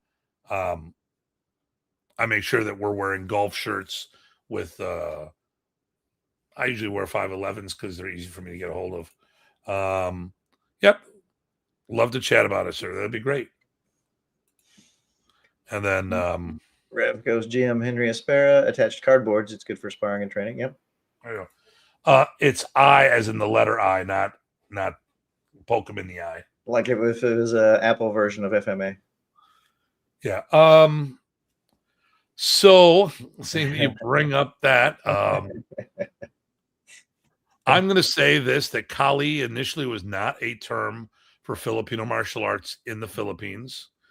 And it is non-martial art related, period. But the Filipinos have adopted it into their martial culture. Kali means to dig. And then the whole idea where someone said it comes from kalis. Kalis means to scrape, like when you're doing cooking measurements, you have a cup of flour and scrape off the top. We'll just leave it at that. That's not this show. Right. So, listen, my mindset is, let me see, I'm just, where are we at here? I don't even, where's the time? Okay, we've been up for an hour 40. Wow. Okay. You guys helped make it go fast. It did go fast, didn't it? Yeah. I listen, I love sparring. Absolutely love sparring. Absolutely. I still do it. I'm 60 and I still spar. And I do all different types of sparring, including when we were at Ty's gathering. I did some backyard sparring where all we had is a padded stick and no gear. Right. And I got banged in the fingers. I'm like, oh, yeah, I remember those days where you would not wear gear, you know. Right. Well, that's why it's good. It keeps you humble. All the types of sparring help keep you focused and humble. So wait, where did that knife come from? Yes. And great show. Thanks, Ben. Hey, listen, thanks for your contributions. Oh, here's a fun one. I'm about to hit 12 months without carrying a knife. Wow. Why was that? Because I didn't know where I put my knife. Well, no, literally, I packed a knife in one of it was my go bag, my law enforcement go bag. I didn't realize I put the knife in there. It must have been at a tournament or something or a seminar. And I took it off because no live steel on the floor, unless we're doing live blade training. I put the bag in there, and then I went to Barbados shortly after that. And I didn't know where I put the knife. And I've got other shows or other knives, but there's the knife I like to carry. Sure. I've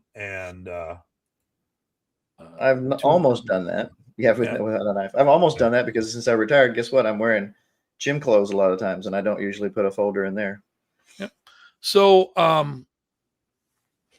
so I just found it the other day. Well, so I said, all right, you know what? Let's see if I can do 30 days without carrying a knife. Now, let me say this, qualify this.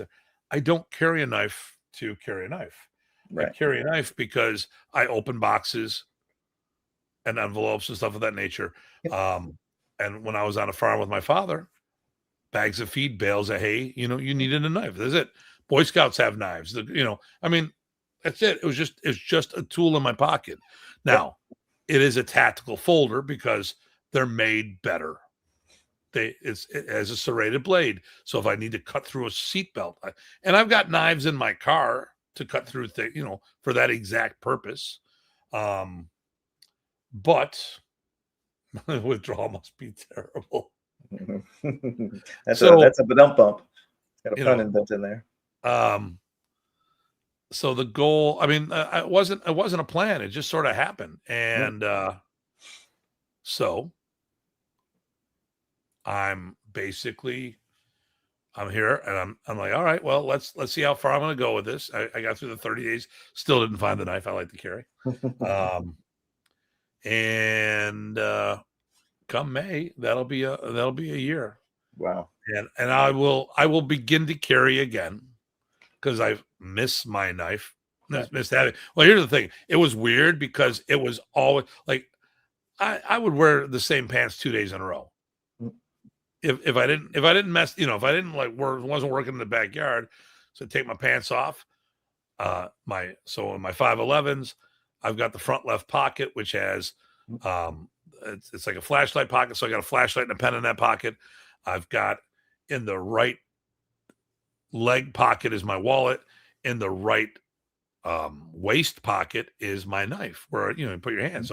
So having worn that, having done this for years, and I've got most of my pants are 511s because I like cargo pants, And like Levi's 511s don't really change their design. They may add new models, but they don't change it. And I always like, cargo pants will actually be the same because I'm OCD about everything being the same.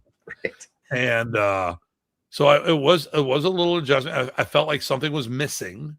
I didn't feel naked and I didn't feel naked about it. Right. But I was like, oh, it's supposed to be here. Why isn't it here? Oh, that's right. I didn't, blah, blah, blah. Right. I've had people tell me that they will not leave somewhere, their area, if they can't carry their gun with them. I'm like, are you that scared? So this became that. This became that issue. And I said, well, I carry a knife to protect myself and my family. I had to protect my wife and all this other stuff. I go, and that's why I train. Right. Right. Exactly. Not though I go hands-on, because the more I train, the more observant I am in my area. Right. Well, I'm like you. I carry a knife because sometimes something just needs opening. It's not a self-defense tool for me. That might be the other thing. Envelopes, bellies. It's all the same. That's right. For me, this is my everyday carry. This is mine. There you go. There you go. Okay. Got knives everywhere. You know what though? People think I'm like Machete. They all think I'm Danny Trejo doing Machete. So like we're out and about and I'm wearing like a longer coat. They go, how many blades you got on you? I'm like, how many blades do you think I have on me? And a lot of times I don't have shit on me. But if they're gonna leave me alone, and I want to redo one of my videos where I pulled off. I walked up in front of the video and I made the point about, there's a whole the MMA thing and the BJJ and they're talking about all this shit. And I pulled out 30 weapons on me, including a firearm.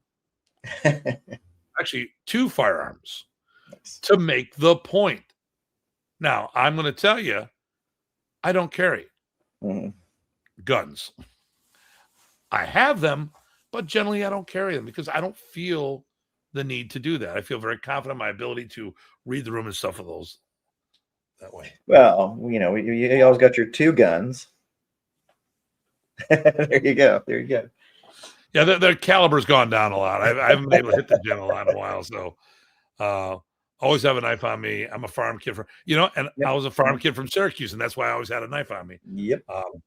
And when I misplaced it, and here's the moral of the story. I misplaced it. I couldn't find my knife that I like.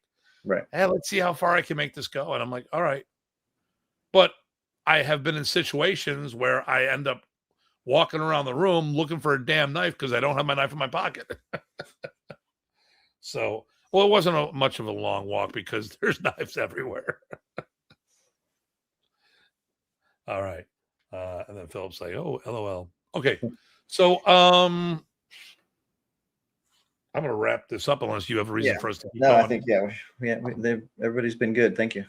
All right. So, point style fighting, stop and go. It's great on getting the strategy and getting that shot off. Unfortunately, it doesn't prevent the person from hitting you shortly after that. Actually, there are, okay. So I live in Buffalo, New York. Here's the thing about New York State. You don't think New York City. Okay. There's boroughs on top of boroughs on top of boroughs. In New York City, The rest of the state is freaking country. Yeah. You will see Syracuse with a thin ring of suburbs around it, and then it's all country. Ty has driven to Buffalo. So Ty's going to drive to Buffalo this Thursday. Then he and I and Jerry and possibly brother Carl will drive all the way to New Hampshire. There will be very little city on that path in New York. Right. You will have your city and nothing but green. Yeah, it's crazy. When I didn't live out on the East Coast, I was surprised at how much open space there was right now. I'm in Pennsylvania right now and surrounded by country. Yeah. Just south of you. We talk about it. Hey, Samuel, how are you doing, brother? And then Benjamin says, originally from Liverpool. There you go. Okay. So my dad had property in Hannibal Center, which is like the Oswego area. So it's north. So you go to Syracuse and go north. So a lot of people don't know the top. I had to So when I had to get water for the animals, the first thing we had a pump, hand pump, and I had to prime the pump with water, right, and get it going. Nice. It was cool. It was fun. Not in the snow, in sub-zero weather. What's funny, because my first exposure to New York as an adult was North Tonawanda, which is not far from here. Small little town. Yep. I hope I can do what you guys do someday. Talk about random stuff. I was going to say we're just randomly talking about that. So, all right. So we're going to talk about the three real quick, go through and our thoughts. I think for that first shot scoring, that mindset of hitting the person first before they get an opportunity to hit you, padded stick fighting is the way to go. Point is the way to go. Mm-hmm. And a safe way to practice that is with padded sticks. Mm-hmm. It's a low cost investment into stick sparring. Oh, thank you. Oh, thank you very much. I'm assuming he's talking about me. He's probably not talking about me. Yeah. Unless he's got the same hairdo as you. That's right. That's what we all do. Yes. All the bald people do that. There we go. So I love the padded stick fighting. The draw or the point style or the first blood style. The downside of that, because I used to also do fencing, and there's just because you get the killing shot doesn't mean you're not going to die as well. Right. Because as I skewer someone, they could do the same thing to me. Mm-hmm. If you put all that time and effort in that first strike, are you doing that without defense? So I can hit a lot of people before they get me, but their stick may still be in motion while I'm hitting them, which means, and that doesn't magically stop. Right. Now I'm all about evade and hit afterwards. Oh, I love that. And when my timing, I mean, I've got really good timing. And I've surprised people as in my later 50s, sparring someone in their late teens, early 20s, and kid's amazingly fast. And then they got surprised when I hit them with a 3-shot combo, and there wasn't a damn thing they could do about it. That being said, we're fighting a padded weapon where there is no consequence other than someone gets a point. And that's the problem with padded stick fighting, because you're not worried about getting hit as much. You know, it's not real unless it's real. Yep. Okay, so I'll let you read this before we go to the next phase. Philip, I'm working with my students to score first and get out without them getting hit back and then washing that point. Yep. Good. I would definitely, and also if you try to have them do a fade back and hit afterwards. Right. Make them miss and make them pay. You know, that's what he says next. So I've been. If you want, I could do a workshop on this when I'm down there next, because I have multiple world titles myself, and I've developed a bunch of students that have multiple world titles as well. Not that we need to do that, but I am one of the few people in modern Ernest that actually fought. Most of the people were doing tappy, thinking that was sparring. My group was we were the warrior clan of modern Ernest. A lot of people just did it as an add-on art, as an enrichment program. We did it, we represented, and we would go compete in open tournaments and spar open-handed and win and do forms and all that as well, and lose, you know, and also do the same thing in the stick fighting world as well. And it's not just me. I replicated this through my students, where Datu's tribe, the name of the team, go figure, we would run havoc on the circuit. So make them miss and make them pay. Yes, brother. And then, okay, old days on the farm. Yep. Yes, sir. Okay, we can talk about that later. Create the offense, counter offense is go to 2. Yep. Nice. So, but it's so easy where the points are so close, where both sides getting hit, and so that would be the downside, because you, once again, as a sport, go all offense and are not concerned. If I can hit first and the judges see it, then I don't need to worry about if you hit me afterwards, as long as there's enough time in between that shot. I just have to make sure that it's not perceived as simultaneous. Any other comments on that, Ty, that you No, have? that's good. Continuous. Okay. Continuous is the way I train. I love the flow.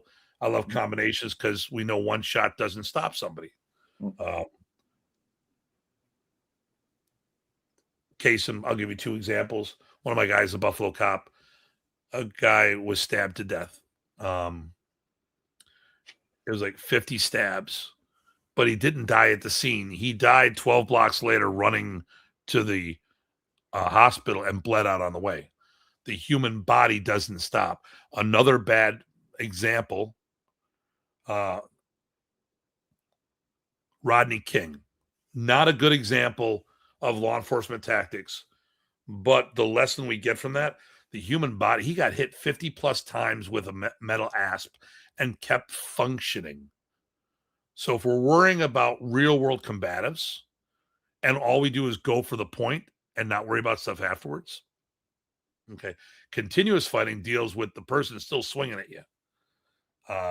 Okay, let's see here. You taught me, Andre, you taught me how to do it, and I became a champion at it, and my students did amazing at it as well. Yes, they did. I'm going to star that comment. Thank you, sir, for the Andre's in Canada. He lives on the border. We would do things back and forth. Great friends. We've been around each other for decades, and really good stick fighter for not being a Filipino martial artist. Nice. But understood the sport of what we're doing, and he and his people just ran roughshod over everybody. Awesome. Yeah. Because attributes are attributes. You just need to know how to coach people. Continuous. So the problem with continuous, when there's body armor and it doesn't hurt you, then there's no repercussion. There's no consequence to your action. Problem with continuous is when you're doing it for a sport, and the rules don't tell you otherwise, you just try to win by hitting a person more versus hitting them better. And it confuses sometimes the audience when there's so much happening without a stop. What am I looking at? And so you can lose them. So point versus continuous. If anything's going to make it in the Olympics first, it's going to be point. Yep. So the thing here is part of one of the reasons why I joined WECAF is, well, one, I became a member when I competed in the tournament. Membership was included. So I was a card-carrying member. Why did I stay part of WECAF? Is because I think the way they did in the Philippines was amazing. I heard all the horror stories on how things were done in the Philippines. Dude, they ran it phenomenal. Best show I've ever seen for Filipino martial arts. And it's all this stuff. I've seen karate and taekwondo do huge shows, and I've been all upset why we should have this. We should have this. We should have this. We do. It's in the Philippines at the Worlds. They did a phenomenal, huge wall of television screens together for it. They ran it like the freaking Olympics. You know, the only thing that they didn't have was the posh arena built just for it because it wasn't the Olympics. They didn't have that kind of thing.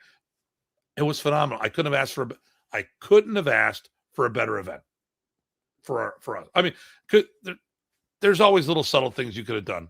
You know, better food area. You know, easier for food. Like a seating area, like a restaurant area and stuff like that. Okay. It was in a sports complex. It's, boom, done. It was night and day and night difference from what I was told and what actually happened. All right, Tim, catch you later, brother, man.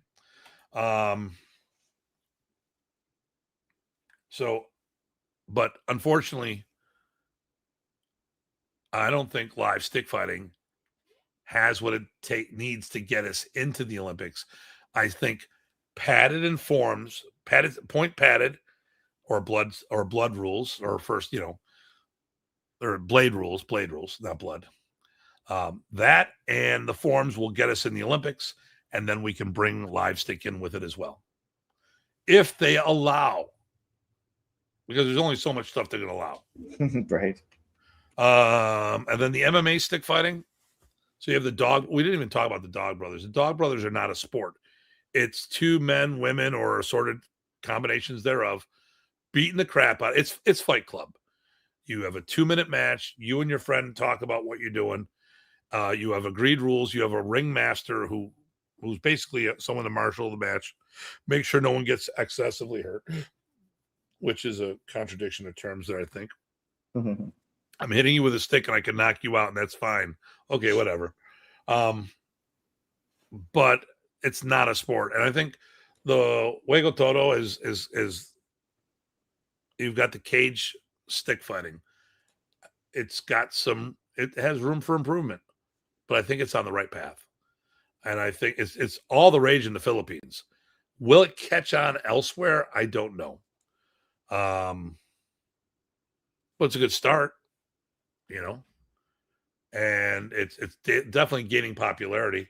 I would love to have it as an exhibition match at my Buffalo Niagara Martial Arts Martial Con. It'd be great. I mean, people watch the live stick fighting. I didn't have the numbers of lives I did in padded, but everyone was like, hey, all the karate guys are like, tell me more. They're not going to do it, but they sure as hell were interested in what we were doing. Mm-hmm. And if that's all it does, that's great, because now these guys are watching, which means we have spectators that are interested in what we're doing. And that's what gets us places. That's what gets us sponsorships. That's what gets us involved and invited into other venues. One variation of this, the Arnold Classic did a WeCaf sticks with kicks, and you could throw kicks in while you're doing WeCaf fighting. That was pretty popular. So there's all different ways, and I think you have to find your niche, but I think don't poo-poo any of these. They all have their place. Padded stick fighting, I think, is a great gateway program to get everyone involved. And then you have other options for those who want more. And the thing is, if all you do is live stick, you might scare off people. Say, well, I don't want to do live stick. I'm too old for that. I'm too this. Oh, wait a minute. You mean I can do padded? Oh, shit, I'll try that. Oh, I can do padded knife? Oh, this is great. Yeah. Yep. So, because people do have to work every day. It has to be accessible. Yeah. And one of my girls got dinged today by the stick. It's black and blue. Not from sparring, just in class. Yeah. And then now you put the sparring equation there. What else could happen? So I've got nothing else. Oh, here we go. Have a great evening, everyone. With respect, from the heart. All right, Philip. Loving talking to you, man. When I come down there next, let's at least meet. So, or if there's nothing schedule wise, if you could meet me up I'll be at the Orlando airport for my convention, or maybe come to the convention. Come join us there. Check it out. Check it out. And all right, I got another message. Let's see if that's important. Okay, and then so May 1, 2, 3. That's going to be our memorial camp for Remy. And I just got another message from the Philippines, because we've got Grandmaster Panto Cañete Flores of San Miguel Eskrima, which is related to Doce Pares. And we have a great time with him, and we're looking forward to he's going to be opening up Saturday morning session. I'm going to start doing some more advertising of the event, because I got to change the schedule on that, or just put that on the schedule. Yeah. All right. All right. Do you have anything you want to plug while we're doing this? No, I'm like I said, I'm wiped. So this is good. This has been on. It's definitely tell this is something that's passionate about, which is great, and it sounds like everybody else is as well. So good stuff. All right. Well, listen. I don't have a theme for next week. Well, we might be dead tired too. Yeah, we went out. I think what we're going to do is this. We're going to skip next week, because we will be driving home. Yeah. Okay, let's be realistic. I will be driving home. Ty will be sitting next to me, or in one of the seats. So Ty's coming to Buffalo. Then we're driving to New Hampshire. That's a 14-hour round trip to New Hampshire. Come back Sunday, and then he's either going to leave Sunday night, because that's sometimes what he does, or he sleeps over and then leaves at some godforsaken hour in the morning and drive home. So we will definitely need a day. Yeah. So we'll do the 20, whatever it is, the 7th or 8th or 9th, whatever that is, 27th ish. That's the weekend. 27th. Yeah. 27th. Yeah. All right. And then we'll do a show there. Okay. Good night, all, and follow the Datu. There Okay, you go, I'm just Chris. quoting. Just quoting. All right. Well, listen, as always, this is a pleasure. This is a great conversation. I had a blast. Yeah. Really and good. then we'll get Ace on here for another show, and we'll That'd go be from great. there. All right. So, as usual, this is Datu Tim. MPG Ty. Thanks, everyone. Everyone, as usual, stay safe and stay sane.